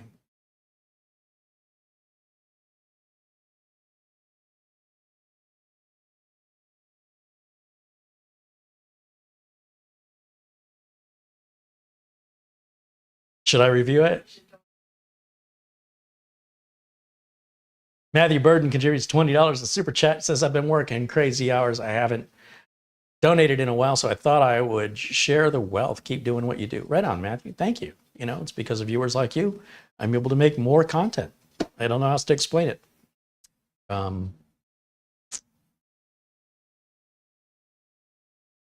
Without the contributions, there's just less content. That's all. So thank you. Thank you for making these videos happen. Now, why did my screen go blank over here? I clicked on a link and now it's not loading properly. It's my refresh.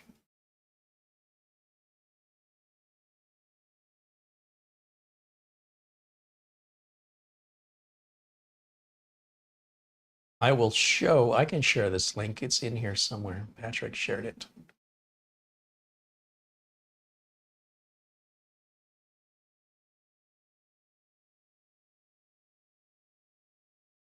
There it is.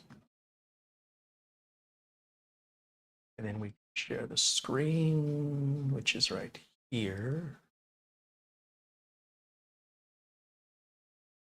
Yeah, so this is the link Patrick shared. This is the Buy My M2 next generation form factor to serial ATA adapter card.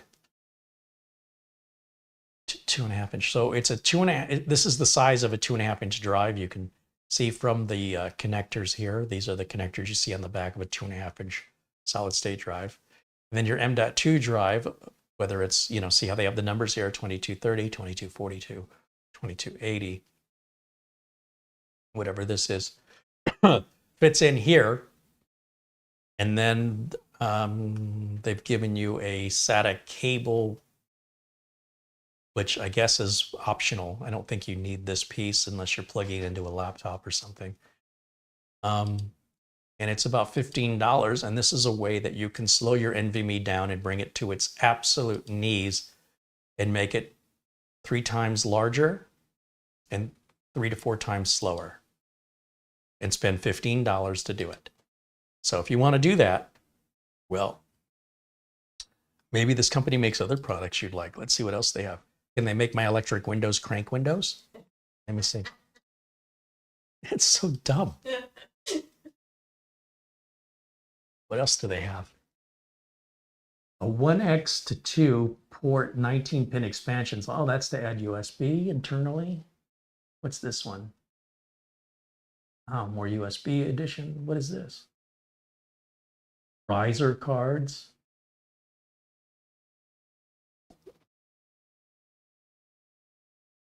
I don't know why there's a see-through bra or so. Yeah, I don't think that's, is that family friendly? Does Amazon know they're showing that? Okay, well, the good news is when you pick up your 2.5 inch SATA to NVMe adapter, you can pick up a see-through pocket bra. This is a very diverse company. I don't know why that showed up in my search results, but these videos are live, so what can I do about it? Whoops. Had nothing to do with what I was looking at. I don't even wear that size. Just saying.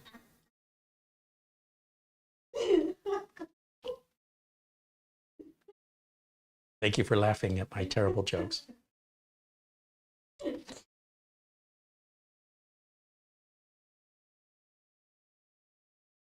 Sorry, I wanted to see what that other company made.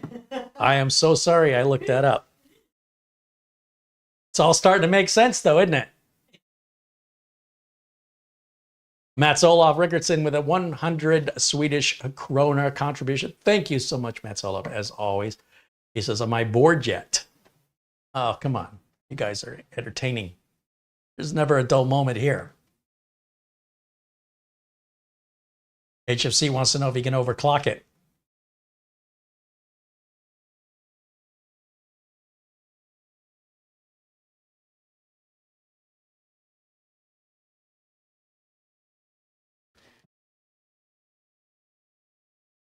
I don't know why my server timed out. Come on, server. YouTube's just been a pleasure lately, I have to tell you. Between the money dropping into the toilet, the connections dropping into the toilet. Maybe naming this U-Flush. How do I refresh a page on a tab? I'll just reload it. It's not coming up. It's like it's lost its internet connection. There should be a refresh somewhere here. I just don't see it. If I go back again, go back to my page, nothing. Close that out. Let me close out the whole thing. How about that?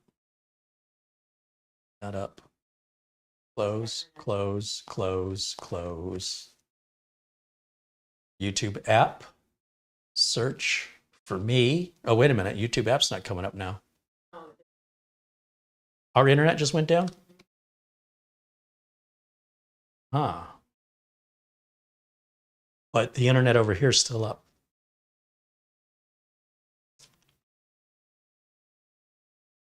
We have two internet connections here, and one is really slow and one is really fast. I leave the fast one for the live streams and don't want to leech on it with any of these little devices. And then we have the slow one for the stuff that doesn't matter, like, you know, that's connected to the slow one.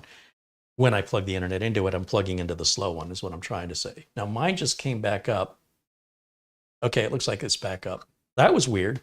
So whatever it was that affected just us, it didn't affect the neighbors. So I don't know what that's all about. Apparently the bill's been paid.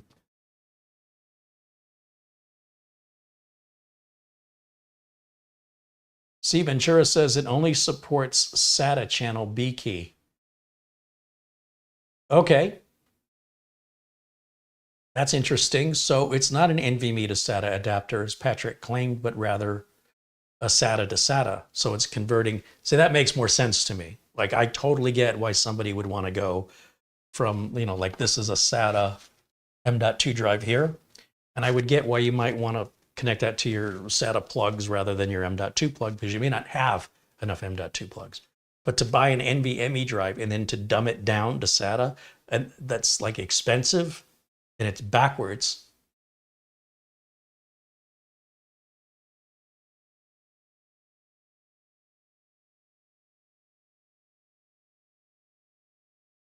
Garfield wants to know about RoboForm. It's got a master password. Would that be a reason for a notepad to write it down? Well, the idea, Garfield, is that you're going to set one master password. One password. It's the only thing you have to remember is this one password. So you can make like a passphrase. And if you make the passphrase really long with a combination of upper and lowercase characters, then instead of remembering a word or a weird series of letters and numbers, let RoboForm create all of these bizarre, long 16, 18-digit long passwords that are made up of just this mixture of upper, lowercase numbers and completely randomized. It doesn't form any words. Those are going to be very secure passwords that RoboForm is going to make for you and enter for you in all your websites. Make sure no website uses the same password as any other website for the reasons I've already mentioned. So what you need to do is you need to just come up with one good passphrase, not password, but a passphrase. And that's the only thing you have to remember. You shouldn't be writing your passwords down anywhere. But if it helps you to write it down, at least until you don't need to look at it anymore, because you're never going to change it. You're going to keep it the same, and it's the only password you ever have to remember for the rest of eternity. Just this one passphrase. So you could make a sentence out of it. I like my red house in Michigan. Okay? But obviously you don't want to make it something obvious that somebody would guess. So if you know a lot of people that know you have a red house in Michigan and you love it, or you might put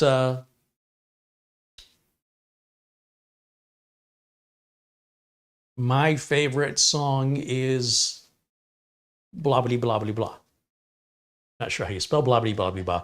But by combining that with the capital letter on the band name or the song name, maybe throw an exclamation point on the end or the year it came out. That's a great password. That's going to be a very difficult password to crack. And that's really a passphrase, only you're not putting any spaces in it, so it looks like it's one big word. It's easy to remember, so you don't have to write it down. And then that's going to release all of your internal credentials that RoboForm is storing encrypted for you. Now, if you forget this passphrase, RoboForm cannot help you. It is so secured and encrypted that once it's locked out and you can't remember it, it's locked out forever. So make sure you're going to set something up that's going to be easy to remember. Write it down if you have to, but it's a really stupid idea because if anybody sees what you've written down, you've unlocked every login to every website you've got. Think about how you want to do that, and then whatever you're comfortable with, understand the risk you're taking or not taking, either way. Paul Kitching wants to know if I'll start considering looking at more portable monitors. I think they work great with mini PCs. Different brands of screens mixed with different brands of mini PCs. Paul, they all work. They all work the same. So with the exception of whether or not you get a carrying case or what the carrying case is made of, with the exception of the size, 15-inch or 17. Most of them are 15. There's a couple 17s.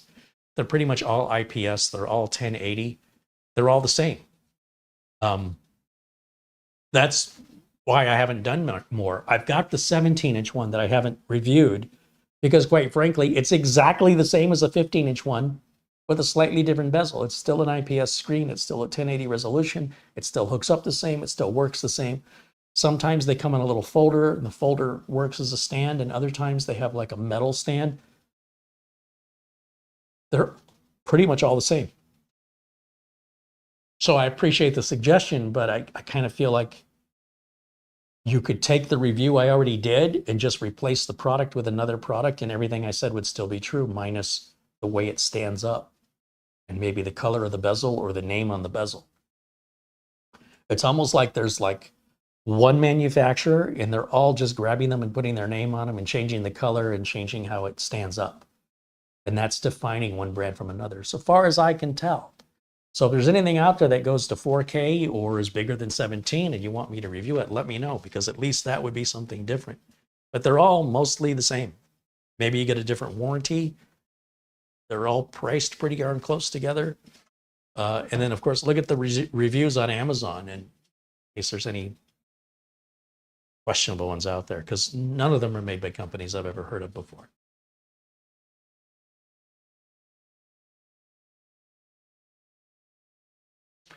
Paul McIntosh says, if you do a reinstall of Windows, can you reload RoboForm and access all your passwords still?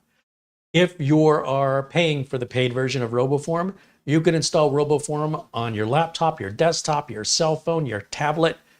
It doesn't cost any more, and it synchronizes your passwords and logins. On the other hand, if you're using the free RoboForm and you have to reinstall it, well, good luck with that. You have to back up your own database. But if you pay for it, if you get the subscription, there's no limit to the number of devices you can install RoboForm on, and it synchronizes your password to all those devices. So I've got RoboForm on the streaming computer. I've got RoboForm on my phone. I've got RoboForm on the laptop. I've got RoboForm on the other laptop, and I've got RoboForm on the studio PC, and I've got RoboForm on the editing computer. So I pay the same price.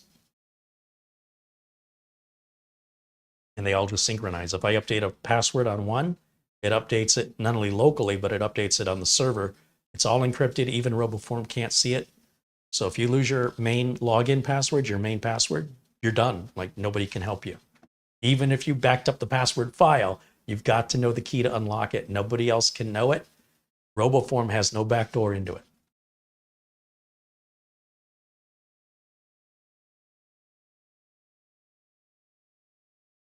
And like I said, there is a copy of the database on the computer. So if, first of all, Patrick wants to know, what happens if you cannot access the cloud? Well, then what are you logging into? I need to know the password for this website, but I don't have internet access. So how am I supposed to get to my passwords? Wait. RoboForm does keep your password file on your local computer. So let's say you want to log into your router. Maybe you're not online and you want to check your router. And with your router, you got an admin and, you've got a login and a password. So maybe your login is admin and your password is whatever to log into your router. RoboForm will log into that for you, even though you're not online, because the database is local and it synchronizes online to your RoboForm account, which is all encrypted.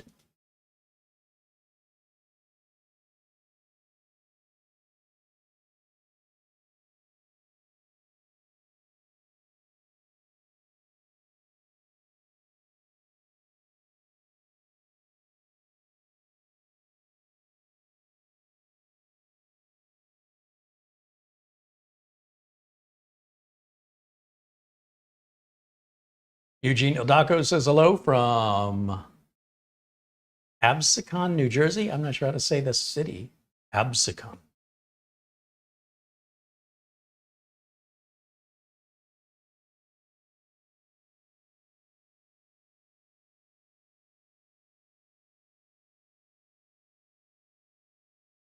Shamim wants to know, from all the mini PCs you reviewed, is there any particular brand that you recommend, or do you think they're all okay?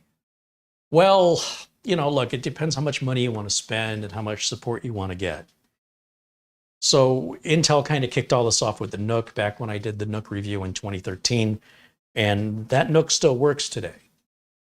I don't have these other units long enough yet to be able to ascertain if they're built of the same quality and reliability, but I get the sense they're all made in China regardless of Intel's names on it or not. And I haven't needed support on it because nothing's broken, so I can't tell you about Intel's support. I've never needed it. Of these PCs, the three manufacturers I see the most of are Beelink, Minis Forum, and AceMagician. And they do have some pros and cons between them. AceMagician seems to be the cheapest of the three.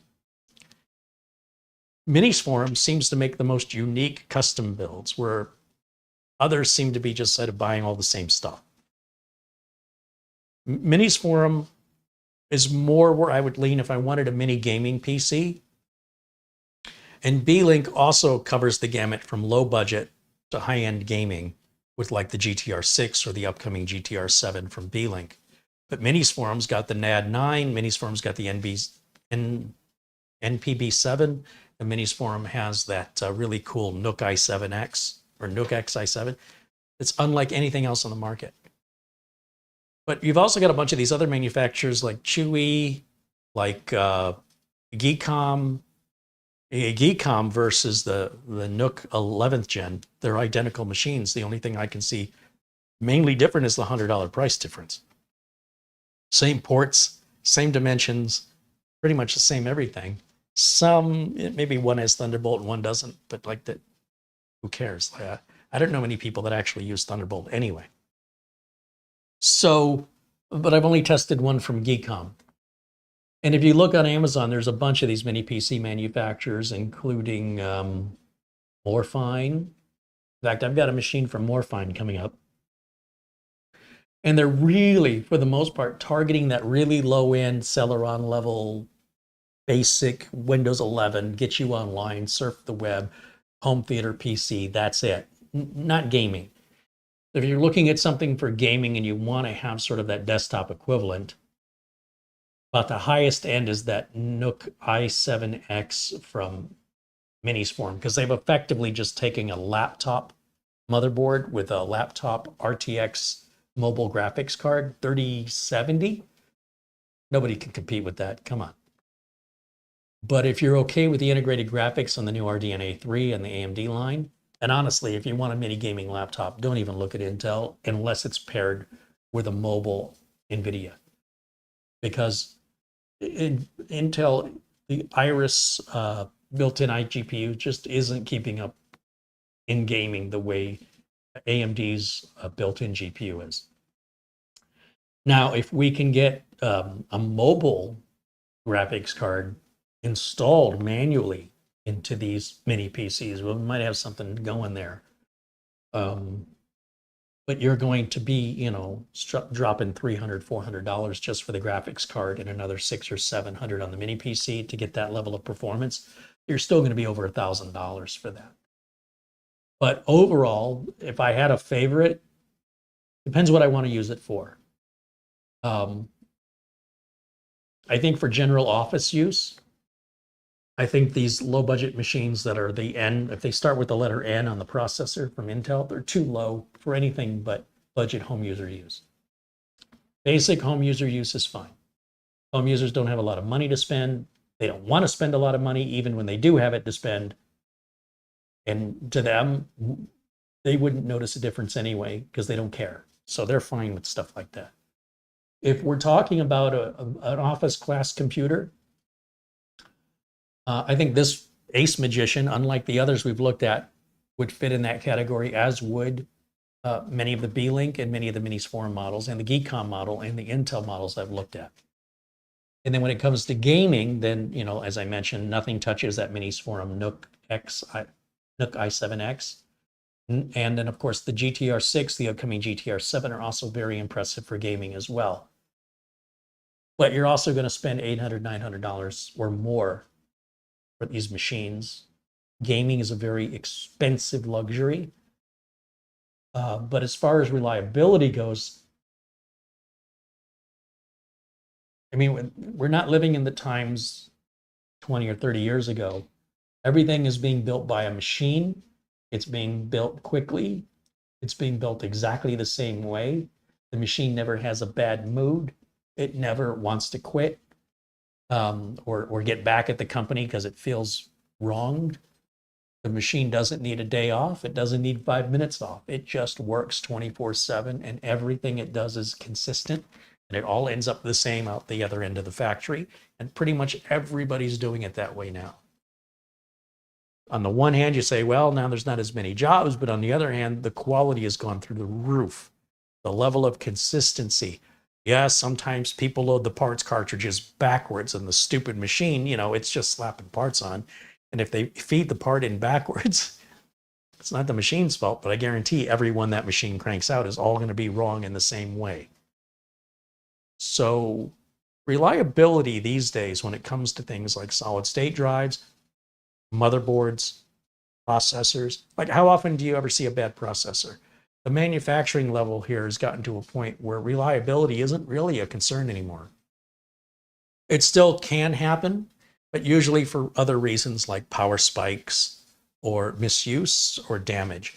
Just to randomly fail, it's very unlikely. It still happens, but it doesn't happen with the regularity that it used to. So I can tell you as a computer technician, based on the kind of repairs I used to do 10, 20, 30 years ago compared to the repairs I do today, I don't get anywhere near as many failed hard drives, but there's also fewer hard drives in use. I don't get anywhere near the level of replaced, power supplies that I have to replace. I don't know the last time I replaced a power supply. 4 years ago, maybe? It's been a long time. Solid state drives, I've seen 3 bad solid state drives in my career. Started installing them in 2013. And I didn't see any until 2 years ago. And then I saw like 2 right in a row, and I haven't seen any since. I've never seen a bad M.2 drive, never seen it. So I think these concerns about quality are coming from an era of growing up when the quality could go either way. And I feel like we're living in a day and an age now in modern times. A lot has changed in the last 20 and 30 years. We're not watching 4:3 standard definition television anymore. We're not getting our TV over the airwaves for the most part anymore, certainly not analog. Everybody's got a cellular phone now, and look how reliable these phones are. Most of the time when these phones are breaking, it's because people are dropping them or abusing them or doing something, sitting on them and bending them and breaking them. How often have you bought a brand new cellular phone and it didn't work? I'm sure there's somebody out there that has, but it's a really quiet voice. Sure, for a while we had some Samsung Note 7s that had some bad batteries that were catching fire. Remember that? But that's so unusual that of course it's going to make the news. It's unheard of. And it's going to be something that once it's acknowledged and identified, it's going to get squashed as soon as possible because it's very costly and it costs the company a lot more in its reputation. So, they got to move past that. So I just don't think reliability is really much of a concern anymore. Ideally, any company can have a bad product regardless of what they're known for their reliability. And ideally, when you contact support, their support is going to be helpful. And so far, with as many PCs that I have contacted support on, they've all been very helpful. Now, with AceMagician, as I mentioned, they're not 24/7 support. So when I contact them on a Friday night, their weekend just began. I'm not going to hear from them for 3 days. So if you expect that going into it, and you're okay with that, it helps understand why the unit costs less. If you want them to have 24-hour support, you're going to pay more for this unit, even if you don't need the support. So your choice is that you buy it from a different manufacturer. And as I mentioned, I don't see any of the mini PC manufacturers hitting the consistent price points AceMagician keeps hitting. I'm not sure how they're doing it, but they're really good value. But if you have a story you want to share about a cell phone or a piece of modern technology, modern computer that you've purchased, a modern drive that you've purchased, a storage drive that failed on you, I'd love to hear it because you just don't hear it anymore. It's very rare.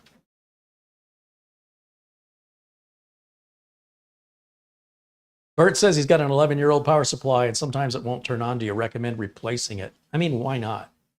If it's 11 years old and sometimes it's not turning on, I'd say you got a reason. It doesn't owe you anything, and power supplies are cheap today.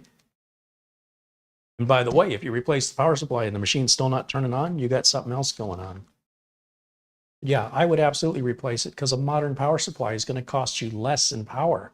They're more efficient, right? I mean, I got LED bulbs all in here. Do you know what this place would cost to light in 1975 with all these lights? Incandescent bulbs generating all that heat, halogen bulbs. I mean, it would cost me at least 10 times more in electrical use than these LEDs cost that are brighter and cooler. We're living in wonderful times. And these LEDs, how often do you need to change them? Once every 10 years? Sure, you get a batch of 8, you might get 2 that go bad in the first 2 years. It's just a fluke, you change them out. When's the last time you've had to change an LED bulb? Come on. And once you do change it, you likely won't be changing it again for 10 years. We live in amazing times. My father used to go into rooms and flip off all the lights that nobody was in because it was costing money. These lights, these cost pennies a day. There's nothing. Isn't it incredible how things have gotten so much better?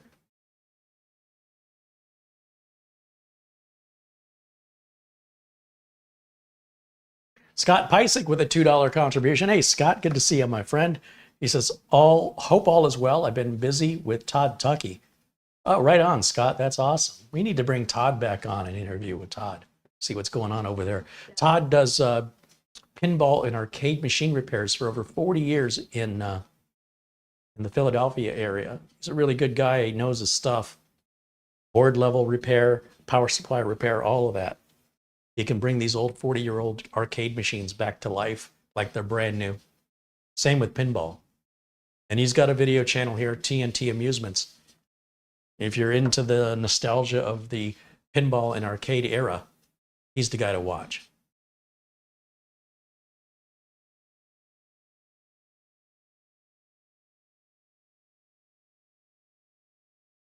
Trevor wants to know on the AceMagician mini PC, what is the max size SATA drive you can install? What's the max size SATA drive you can buy? Whatever they sell, is if it's SATA, it'll work. Whether that's a 2.5-inch drive or the M.2. If you can buy it, it'll work.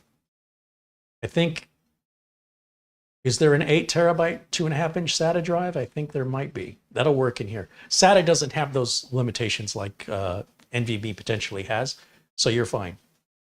Any SATA drive of any capacity will work 100%. Whether it's M.2 SATA or traditional 2.5-inch SATA, it's all the same. SATA is SATA. Can you quote me on that? SATA is SATA.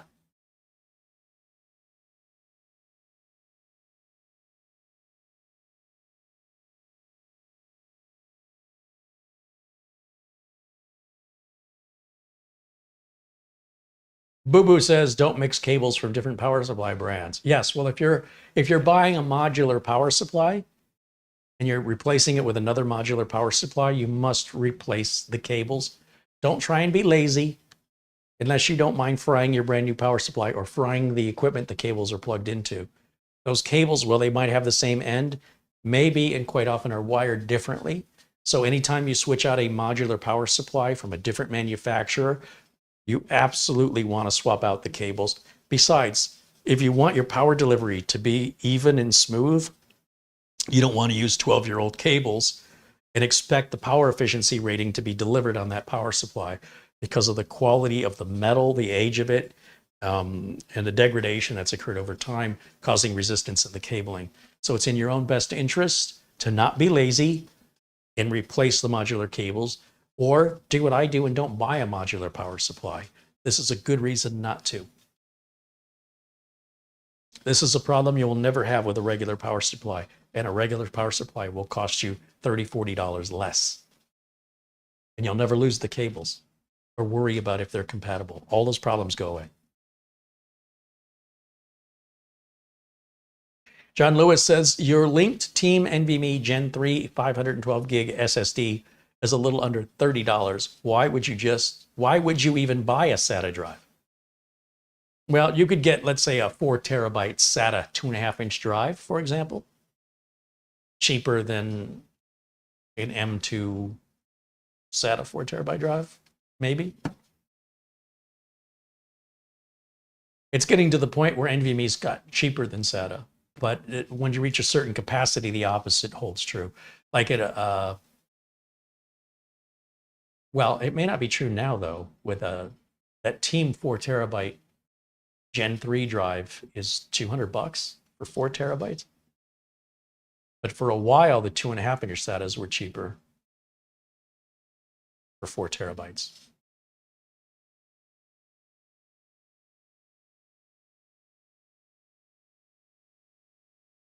Marty Moo, Carrie, what do the 3x5 drive color label indicate? If quality is involved, which is best? Need for backup. What do the 3x5 drive color label? What do the 3x5 drive color label indicate? I can't make heads or tails of what you're asking me. What drive are you referring to? An internal drive, an external drive, a USB drive, an NVMe drive? What color are you referring to? Is it on the unit? Is it on the PC? Is it on the drive? What is 3x5? What is that? I have no idea what your question is. Try again. Help me get on the same page. We got 15 different subjects going on in the chat room, and I don't know which one you're referring to. Flipper Flop says, I keep reading articles that hard drives will be extinct by 2028. What do you guys think? What difference does it make? Who cares? If hard drives are still around, they're still around. If they're not, they're not. We'll make purchasing decisions based on what's available.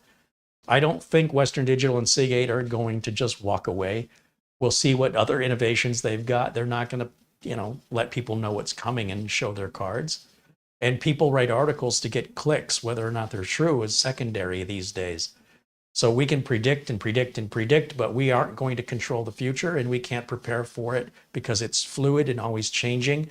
And these companies have millions of dollars invested in infrastructure that they're not going to simply walk away from.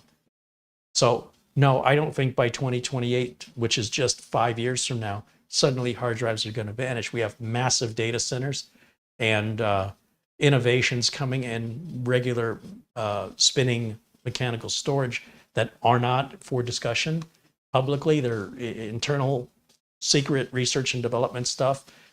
And I do imagine they are going to go away, but not that soon. Maybe by 2040, maybe by 2040, it'll be rare to see one, even in a data center. But I don't think a data center is simply going to swap out all their mechanical drives just because. There's got to be a point of investment there that has to be justifiable with a return. And it's not just about what's the latest and greatest. It's about what's the most cost effective and reliable and fastest. So it's really hard to determine that. The truth is probably somewhere in the middle between 2028 and 2040, 2035. I mean, we could be dead by then anyway, so what difference does it make? I could be dead tomorrow. I'm just worried about what I'm going to have for dinner, and I'm trying not to put too much effort into it because, don't give me that look. It could happen. Meteor could fall out of the sky and land and crush me. No. Wrong driver could hit me walking down a sidewalk, and boom, it's done. Squish like a bug. Squish like a bug. Man, I'm just saying. 2035 is a long way off. I could get kicked. Just for saying. I could get kicked. I'm sure many people have drives that are over 10 years old they're using right now.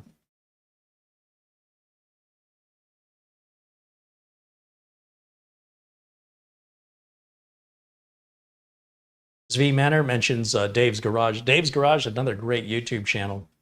I like him. Smart guy. Hillard Bishop says, Carrie, you're awesome. Just thought you should hear that today.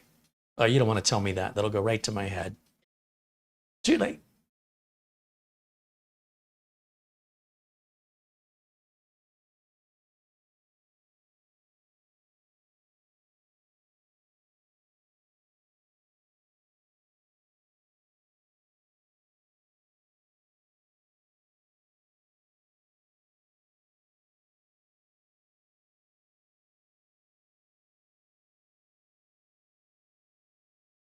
Does Dell still have different power supply pinouts?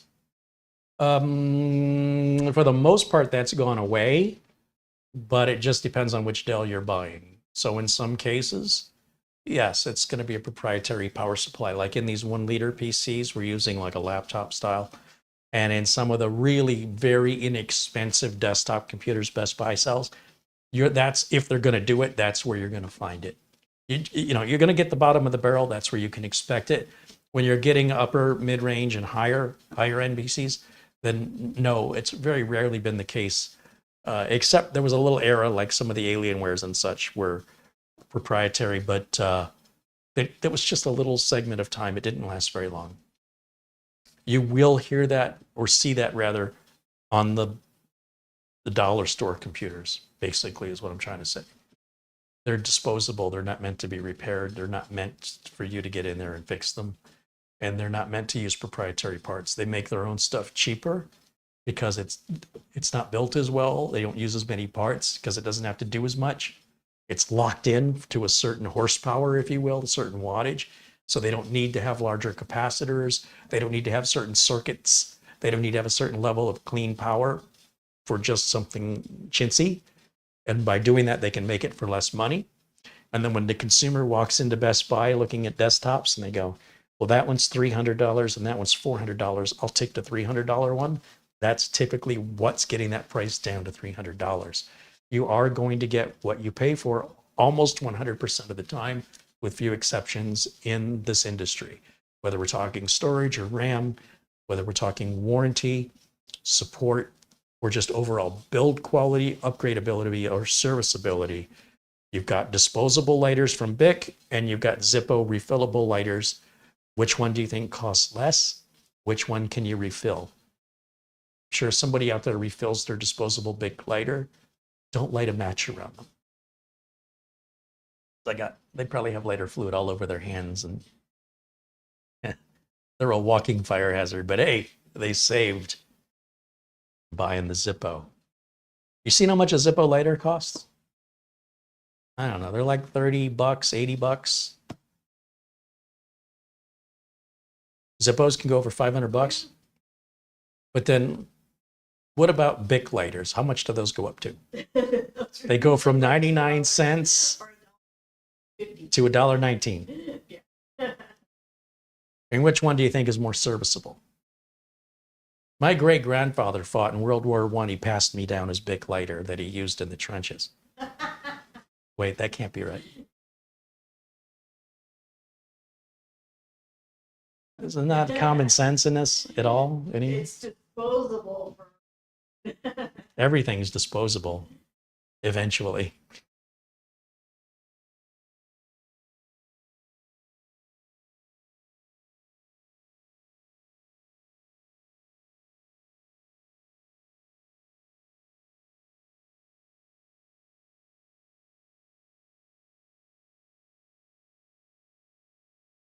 Marty, the drives are for NAS. They are not the type of drives for PC backup. Wait, what's he talking about? I'm catching bits of conversations. I don't know what's going on in the chat.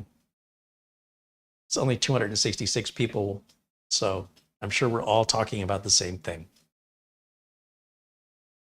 Oh, they're talking about Western Digital drives and how Western Digital has Western Digital Black, Western Digital Red, Western Digital Blue, Western Digital Purple. So red is for NAS, black is for performance, blue is just your average, round the mill household drive. Purple is for video recording, drives that are going to be constantly written to, video surveillance. Did I miss a color?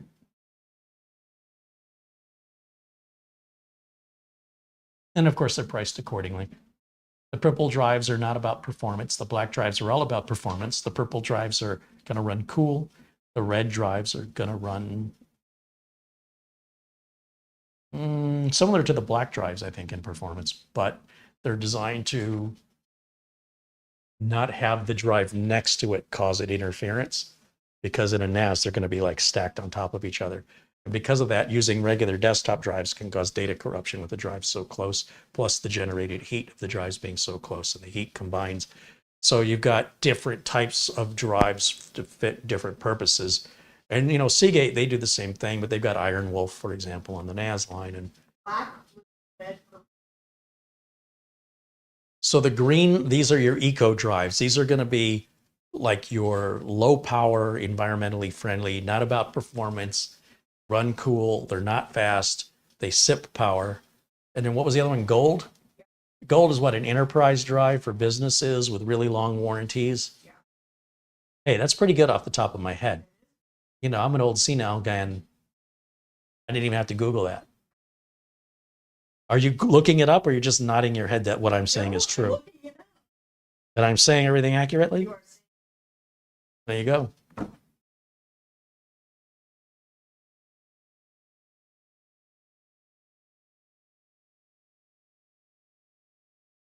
Gold would be data center? Yeah. Enterprise.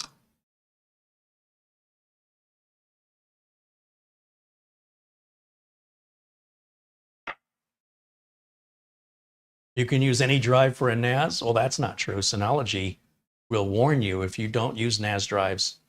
You will get a warning that your data may become corrupt, your drives could overheat, the vibration of the drives next to the drives could cause data corruption, and they advise you not to use. They warn you. And if you do it anyway, have fun. I've done it. I've used desktop drives in a NAS, and then I've replaced desktop drives in a NAS. There was a day when that was true, about 10 years ago. It's not true anymore, and I think you'd be a fool to do it, but it's your money and it's your time. They're not just calling this stuff. They're not making it up, folks. Your denial of accepting the reason why these drives exist does not negate the purpose these drives actually exist. And it will work for a while. You can put desktop drives in a NAS. It will work for a while. And it could be a short while, could be a longer while. But the red drives are going to run faster and more reliably. I have never, ever replaced a red drive in a NAS. Ever. Ever in the history of the red drives, I have never replaced one. But when I was using the desktop drives, with those Seagate 3 terabyte drives, I replaced 3 out of the 4 that I had. It's a nightmare. And you're messing with a lot of data when you're doing that. It's a heart attack every time. Quail Stevens with $9.99 in the chat says, I'm celebrating almost 4 years with the channel. Thank you, Carrie, so much. I've learned a lot. Hey, that's awesome, Quail. I don't recall ever seeing you before in 4 years, but I'm glad you spoke up. Thank you for contributing to the channel. Garfield Rupe says, in the year 2040, I would be 87. How old would I be in 2040? Just carry the one.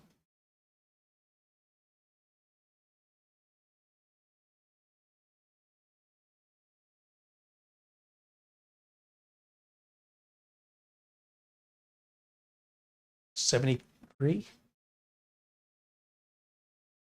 2040, what, 27 years from now?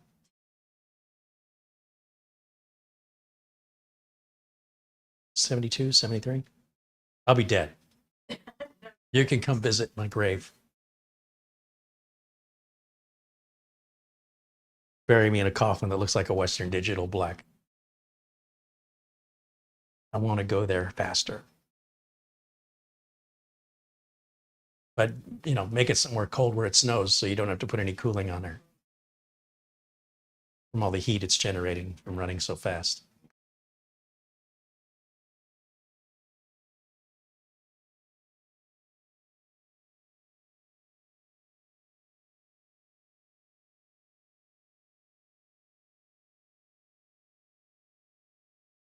Flipper Flop said he'd be 53. He's just a kid.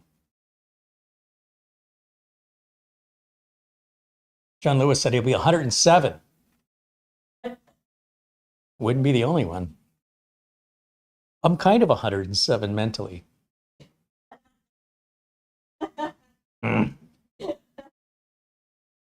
Patrick Manny said he'd be 96. Yeah, when you think about it that way, does it really matter what hard drives are going to do in 2035, 2040? Who cares? You're going to have other fish to fry, I think. That's all I'm suggesting.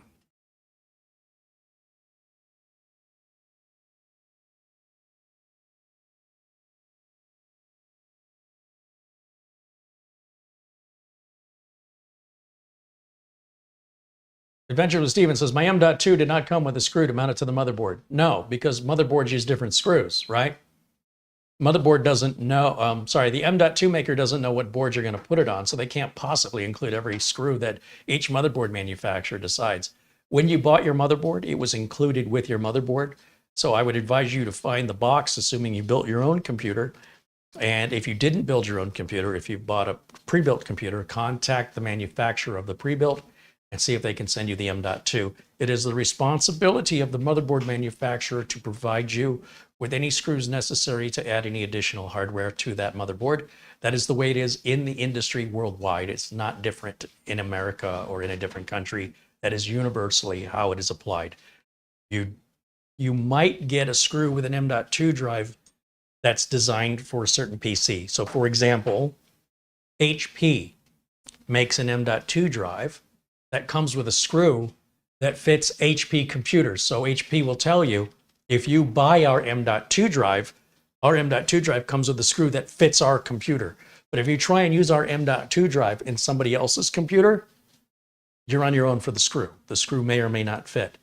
That's the only time I've ever seen a screw included in an M.2 drive is HP. I was shocked when I saw it because I was buying the little HP 500 gig drives to put in the little HP 1 liter PCs I've got here. And I got the screws separately anyway. So these were like extras, but the extras don't fit in a lot of other machines. Some machines they might, other machines they won't. It does not come from the drive manufacturer. It comes from the motherboard manufacturer. And if you built your own computer, they were either already attached to the board or in a little plastic bag. Just watch any of my build videos. I've shown it numerous times over the years. They're not all the same.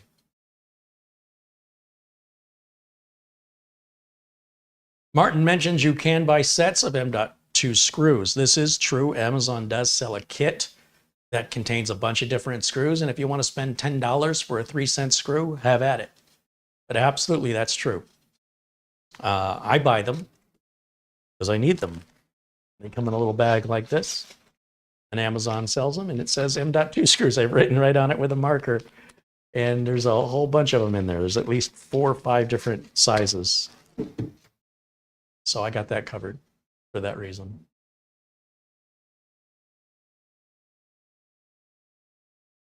Andy mentions a crucial drive he's considering getting also includes a screw. Can you give us a link to that, Andy? I'd like I said, I've only seen it with HP, and I understand why HP does it.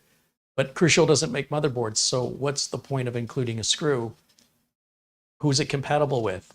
How can Crucial do that with any reason without getting a bunch of support calls going, this screw doesn't fit my board, you need to give me a new one? I think that's going to cause Crucial a lot of support calls that they can't help.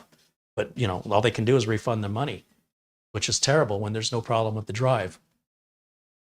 So if you have a link to that, I'd like to see it. I realize there could be a third-party seller that's selling a Crucial drive and throwing a screw in the bag. But I'd be very curious if Crucial is doing that because they don't make motherboards. So whose boards are they including screws for?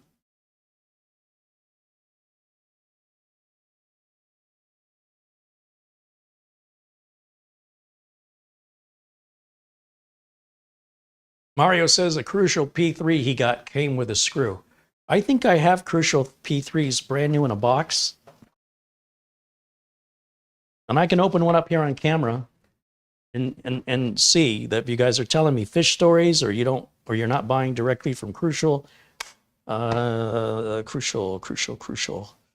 Oh, you know what? I just have that Crucial P5. I think I already used the P3s.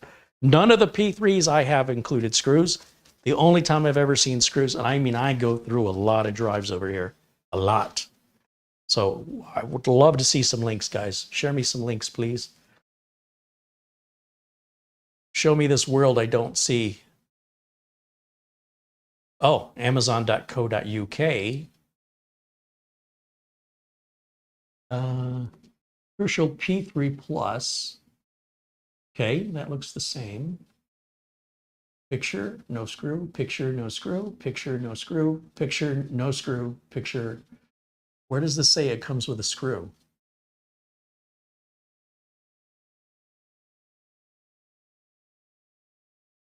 I don't see any picture, nor do I see any text that says you're going to get a screw. Gen 4 drive. So you just sent me a link to a drive.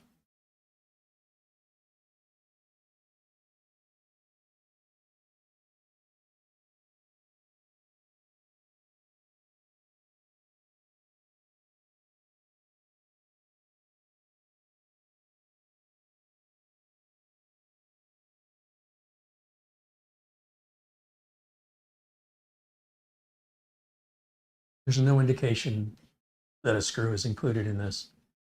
I don't know who you bought it from. Like I said, a seller could throw a screw in the bag, but unless something's different in the UK, as I mentioned, what are the odds that screw is going to fit your board? That doesn't even make any sense. I appreciate the link, but it wasn't helpful.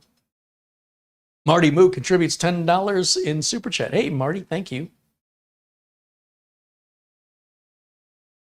Andy says, look at the images. Second image from what I can see. Let me look again. Let me look again. I got to see this. I lost the link. Hold on a minute.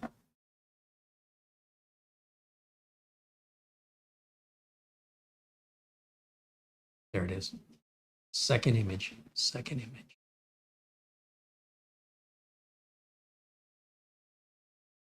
I don't know where you're seeing a screw.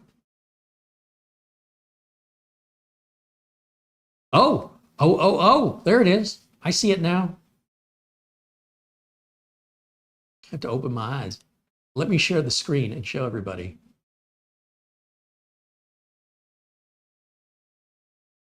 It's fascinating. Oops, link. How about that one? Is that what I want? Includes mounting screw. Okay, so the next question is, what board does that fit in, or what compatibility does that have, since the board manufacturers use different screws? Listen, I would never have too many M.2 screws ever in my life. They're so rare and hard to find, and they're so different. I would love it if every M.2 drive I've installed came with a screw, because I'd have a great big bag full of spares. Unfortunately, only half the spares would fit the board I'm working on, but I wouldn't feel like they're so rare. But I'm seeing it. I mean, I see it right there. So when I'm looking at the images prior to this, I'm looking at the images like this, and I don't see it, right? I'm like, what's he talking about? There's not a screw there. There's not a screw there. There's not a screw there. But for some reason, and this is very unusual too, the Amazon.co.uk website isn't displaying the images in full. I have to click on them to see the full image, which is not the way Amazon.com has ever worked for me. So that's different. Does it say who the seller is? It says it's in stock.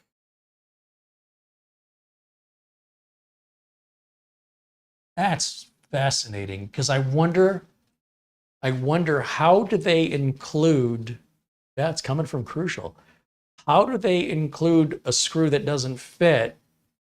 Or rather, how do they deal with a support call or email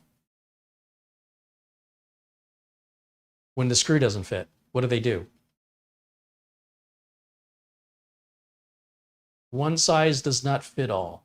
So that's, unless there's different rules in England. Maybe in England there's some rule that says they all have to be the same. News to me. Thank you for sharing the link. Thank you. I like it when people say things and because so many people online just make stuff up or have a misunderstanding. I like to see the link. And then I can verify the validity of the information. So there you go. So the HP drive, let's see if I can find, let me get rid of it. .co.uk. That's foreign to me. And let's look at this keyboard, HP NVMe. So HP has Has these drives, very inexpensive drives. And I want to show you the difference when I pull up the website on Amazon.com, just so you see that I'm proving to you that what I'm telling you is not made up. When I click on the images, these images will appear in full. I don't have to click on the image to see the entire image. And so because these are designed for HP machines, all the HP machines use the same screw. And trying to see, this the one I bought? It's a 256. Because in the package, there's a little place for the screw to go, and I've never seen that. These are the ones I ordered right here. These ones for $18.99. I'm putting in the giveaway PCs, the 1 liter PCs. No package picture.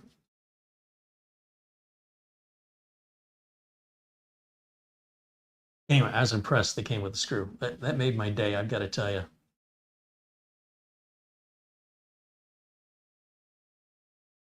Still scrolling to see if there's a picture of the package.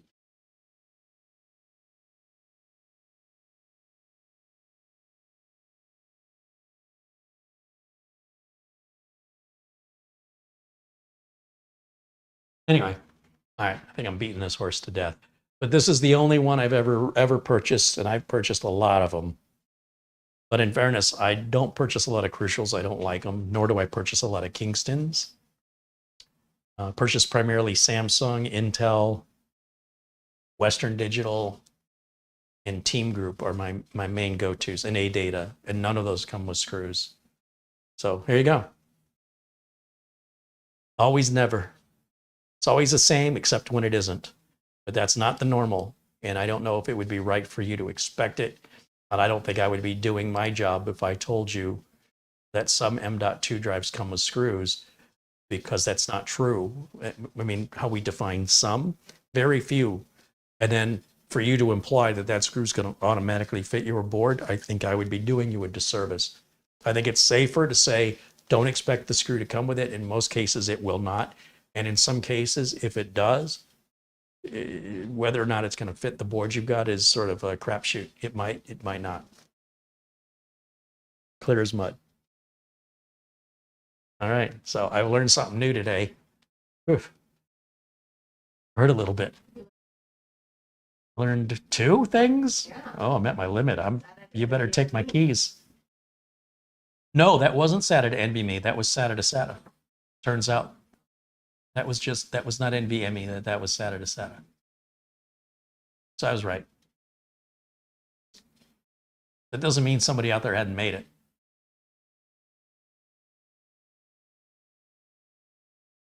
Find me in Hawaii says it's raining in Hawaii. Can you believe it? Hey, it's raining here. Is it raining outside? It rained a little bit last night. It rained a little bit the night before. It's overcast today. Still overcast out there. So we're getting a little break in the temperature. We're in the 80s instead of the 90s. We were when I started. The temperature keeps going up till about 5 o'clock. How hot is it out there? It's 3:45 in the afternoon here in Phoenix. It says it's 89. I'm not complaining. 88, it went down. There we go. So,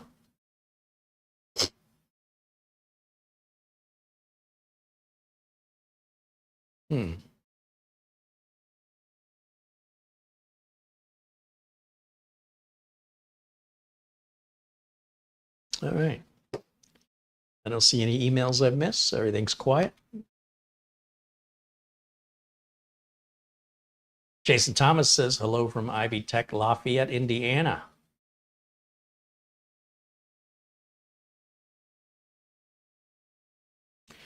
There used to be an electronics store that sold stereos called Lafayette, or Lafayette's, back in Michigan when I was growing up. Bought my first stereo from Lafayette's. Anybody remember that? Not my stereo. Do you remember Lafayette's Electronics? Mira Ora says, do you still have any of those unfinished PCs? Oh yeah, they're not going anywhere too quickly for sure. Legrenio sent me a link he wants me to look at. All right, let me go back over here. My chat room.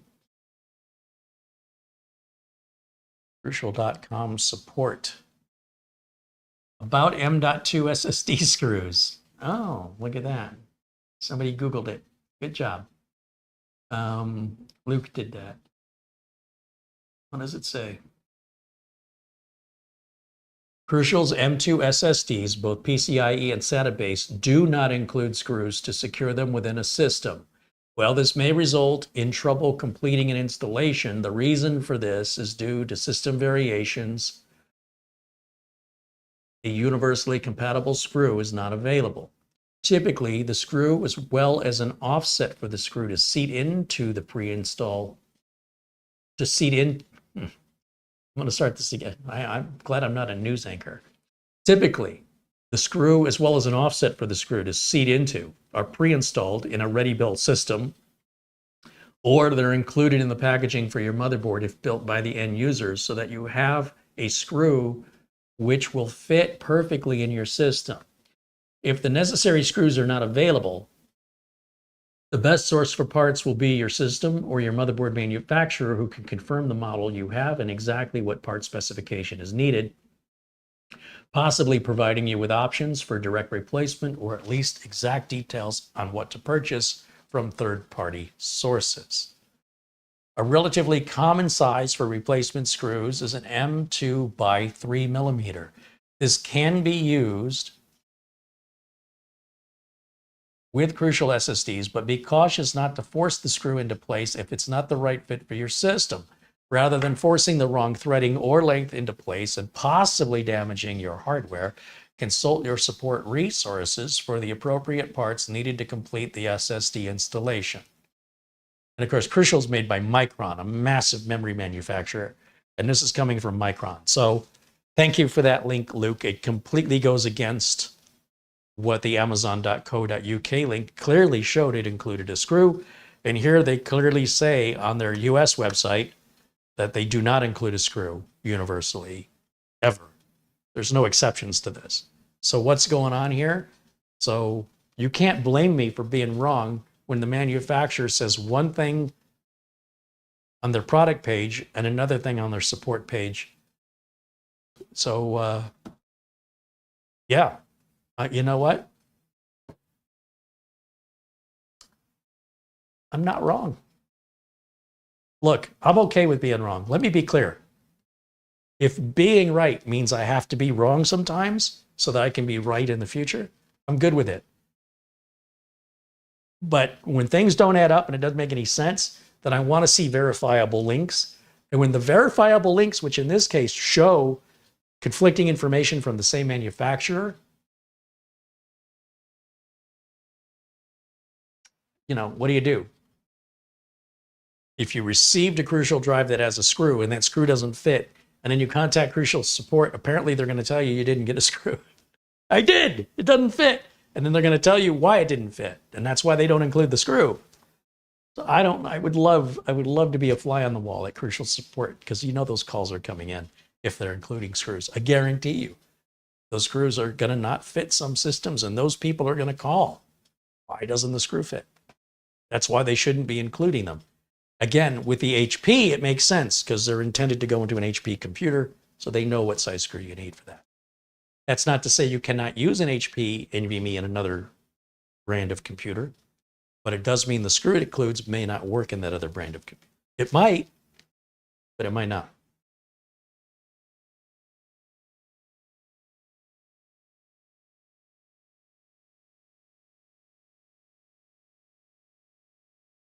What else says the seller might be including it to make it enticing? Well, the seller appears to be Crucial, though. That's what I'm trying to tell you. It's Crucial's UK store at Amazon. So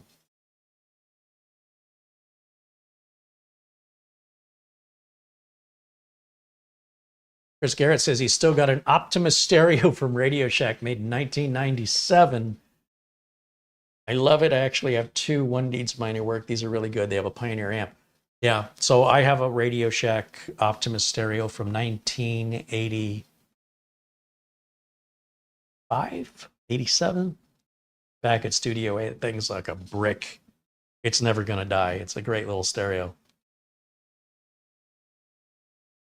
Radio Shack had really good stereo equipment. Good speakers, good receivers, good amps. Yep. Because they were just renaming other people's stuff. Just putting a Radio Shack name on it or the Optimus name on it. Yeah. I'm sure if you owned one and you kept it, it still works today. Speakers can dry out. You know, that, not much you can do about that. But stereos, yeah, they made good stuff.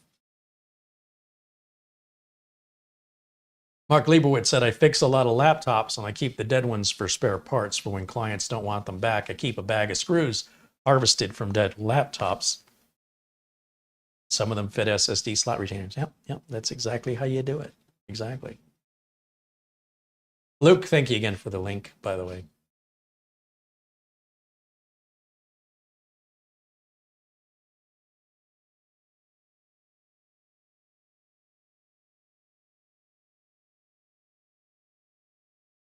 Andy says, I may end up getting one of those drives since they're pretty cheap here. And if I do, I'll report back if it actually does include a screw. Yeah, and let me know if the screw fits. That's the other thing. Did I have a Tandy computer? Yes, I had a Radio Shack, the first home computer that I bought. I bought it used in 1980, I think, maybe 81. It was a used Model 1.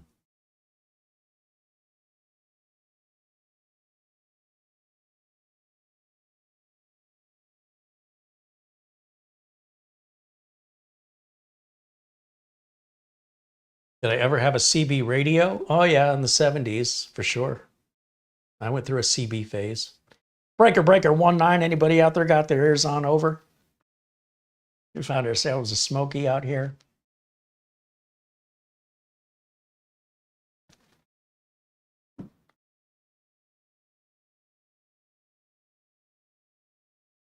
What's your handle, Breaker? Breaker 19, what's your handle? Anybody copy? Over.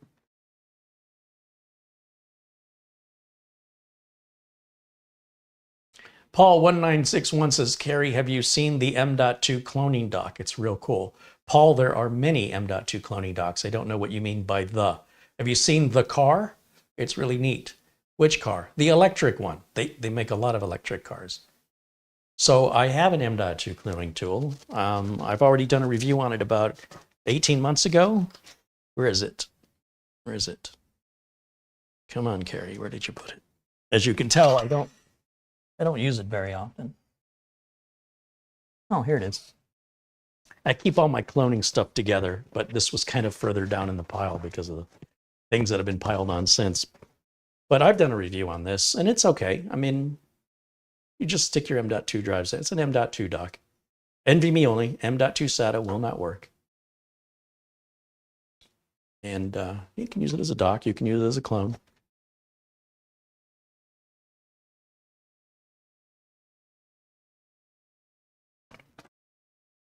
Seems like I was singing a song. You can use it as a dock. You can use it as a clone. But whatever you do, don't use it as a phone. Or you won't get through.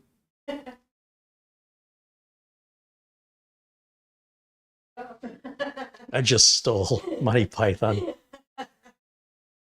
You can wrap it up in ribbons, you can stick it in your sock, but if you take it out in public, they will throw you in the dock, and you won't come back. Thank you very much.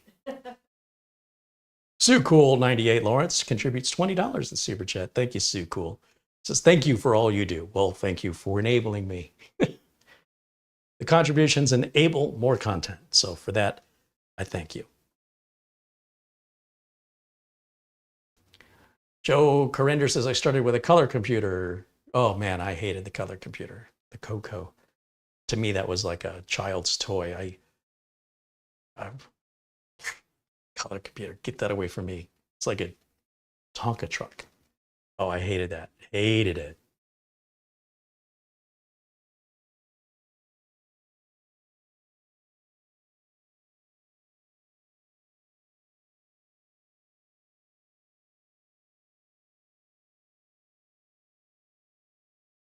Roy G. Bivs Thank you, Carrie, for putting things on camera. You know what Roy G. Biv is for?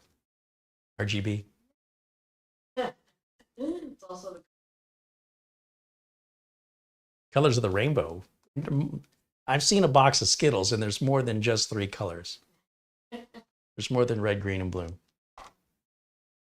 We used to have one for memorizing the colors of a resistor to determine its value and what do they call that? The percentage, the resistance? No, it was a resistance value and there was a percentage. Anyway, I can't repeat it here. It's politically incorrect, but they taught us it in high school when I was 15 years old. And it works. I still remember it to this day. color. No, I don't know that level of networking. I don't know. All people seem to need data processing. So you write that like the A stands for something and the P stands for something, and that's all about layers of networking. All layers. Did you see my eyes glaze over? Yeah. Find Me in Hawaii has been a member now for 12 months. Woo, that's awesome. Happy 1-year birthday as a member. That's Kenneth Jong, I think is that his name? Ken. Thank you, Ken.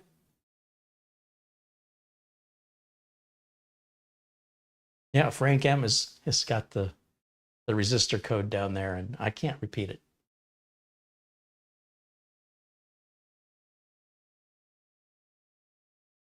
But it was taught to me when I was 15 years old by my teacher in high school. So it was politically correct then.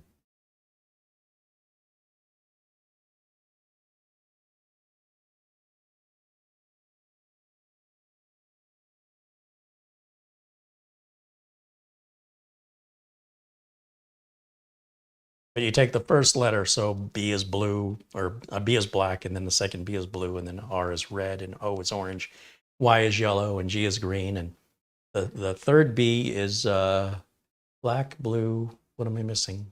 What's brown? So I can't remember what order the black, the blue, and the brown are. And then violet is violet, and G is, what's another G? No, I already said green. What's another one? Gold. Oh, that's where you get into gold, silver. That's where you get into the quarter watt, half watt. Yeah, back in the day. 1985? 83.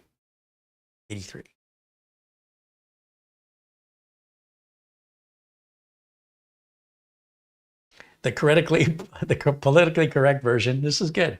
This is from Barry Klein. Big boys race our young girls, but violet generally wins. So black, brown, red, orange, yellow, green, blue, violet, gold, white.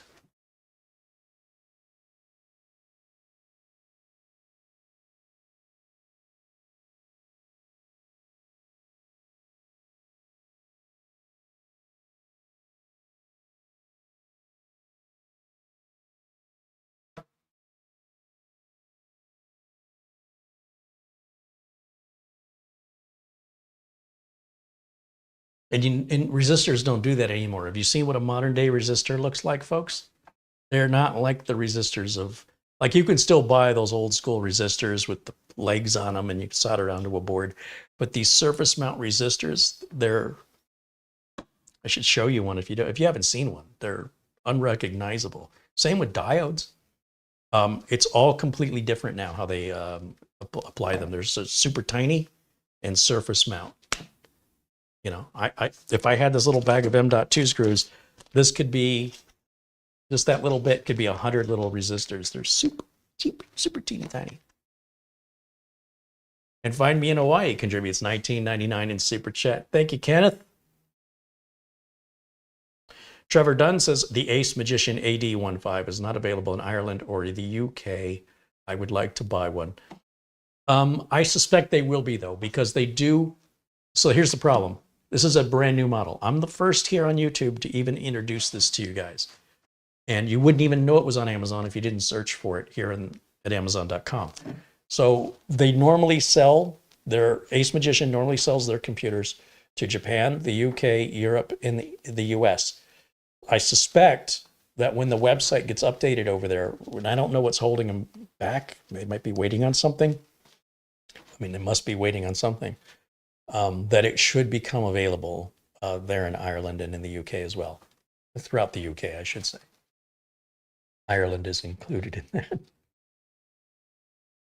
Find Me in Hawaii says, have a drink on me for you and Camera Girl. Cheers.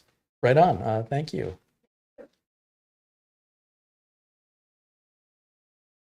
I think I've had the same Gatorade this whole time. We are right at 4 o'clock my time, Phoenix time. And that means we're at 3 hours on the broadcast. So given that my drink is warm, rather than go get another one, I think we'll wrap it up for today's live broadcast. I want to thank everybody for their contributions during the show today. As I mentioned, it's those contributions that enable me to make more content. And if I look over here at my viewer activity, I hope I have a list of everybody I can shout out again. And that includes our good friend Buster, Peter Laycock watching us in Scotland, Planet Cryos, Geekazoid Tech. Let's see. Congrats to our members celebrating 12 months of membership, and thanks to those renewing their memberships for another month, like Garfield Rupe. Dan Cooper, thank you for your contribution. Stowe has been a member for 12 months, as has Matthew Burden. And Matthew Burden has also contributed, as does 3D Everything. And Mats Olof Rickardsson, watching us all the way from Sweden. And a shout out and a thank you also goes to Scott Pysick, Whale Stevens, Marty Moo, Sue Cool 98 Lawrence. Find Me in Hawaii with the contribution and also 12 months of membership here. So again, those memberships, they mean the world to me. And if there's ever anything I can do for my members, feel free to reach out to my email. I always make time to answer those emails to the best of my ability. And I thank you so much for your participation and your support and your kindness. That's so rare on the internet. And this community is so amazing, and I can't thank you enough for it. And my thanks to the folks at AceMagician for giving me the opportunity to have sort of an exclusive on this for this limited period of time until a bunch of other people review it. And the links for everything are in the video notes below this video. That includes the mini PC union.com website, where there's whole discussions going on, more in-depth discussions. If you really want to dive down deep, sign up for membership over there is free, and you can participate in those discussions. And if there's other questions, feel free to leave them in the comments. I'll do my best to answer them. Sometimes people have some pretty bizarre questions that aren't easy to answer, but if I can, I will. Do keep in mind, I do not work for AceMagician. Sometimes you're just better off emailing the company if your question is really super technical. But if it's something that I know, I'm happy to share it. Sometimes people want to know who makes the network card and stuff like that. And I'm guessing they want to know that because they want to use some version of Linux for something and they need to know it has drivers. Sometimes it helps me if I understand why you're asking, because I also run into people who just ask questions even though they're not going to buy, and they just, I don't know, that's how they entertain themselves. And if I'm going to take my time to answer your question, I hope that there's a meaningful reason that you're asking besides I was just curious. Otherwise, feel free to reach out to the manufacturers and you can kick the tires over there. But for people that are sincere and are genuinely, deciding on whether or not to purchase based on information, I'll do my best to provide that information for you. I want to thank you again for hanging out. I will be maybe live this weekend. I mean, I've got some catching up to do because I didn't get some stuff done this week that I was hoping to on camera, and it's starting to pile up again. If time permits, just keep an eye out, keep your notifications on and watch. And if the timing is there, then I've got some other videos I want to make. Otherwise, of course, I'm always back live on Mondays at 1 o'clock Phoenix time for my members only videos. And every Friday at 1 o'clock for everybody all the time. You don't need notifications. If you're a member, just set your own little calendar reminder. If you're not a member for Fridays, just set a calendar reminder. Don't worry about the notifications. Throughout the week, as time permits, as much as I have content, I do try to produce as much content as I can, because YouTube is it's all about producing a lot of content. And if I have it to make, I'll make it if I have the time. So anyway, I have a couple of things that are built up here that I want to get through. And until I'm caught up, there may be some weekend activity. Thank you for watching. Thank you, camera girl. What are you pointing at? Oh, yeah. Well, we've got the MP700. What do we have? Well, that's all part of this build over here, the robot's foot. So is this. And then there's also a Morphine mini PC, and there's a B-Link mini PC. There's a mini Swarm mini PC, and another Morphine is supposed to come in. So luckily it's not all here yet, but that's all coming. But yeah, we have stuff to do this weekend if timing allows for it. So just a heads up. And if you don't catch it live, you can always watch it later. Not a big deal. Thanks again. We'll see you all very, very soon. Until next time, bye for now. And Mark Gaines. I always forget Mark Gaines. Mark Gaines contributed an Amazon gift card earlier. And a huge shout out and thank you to Mark Gaines there and watching us in Northern Ireland, I think is where he's at. Thank you, Mark. Cheers. Bye for now.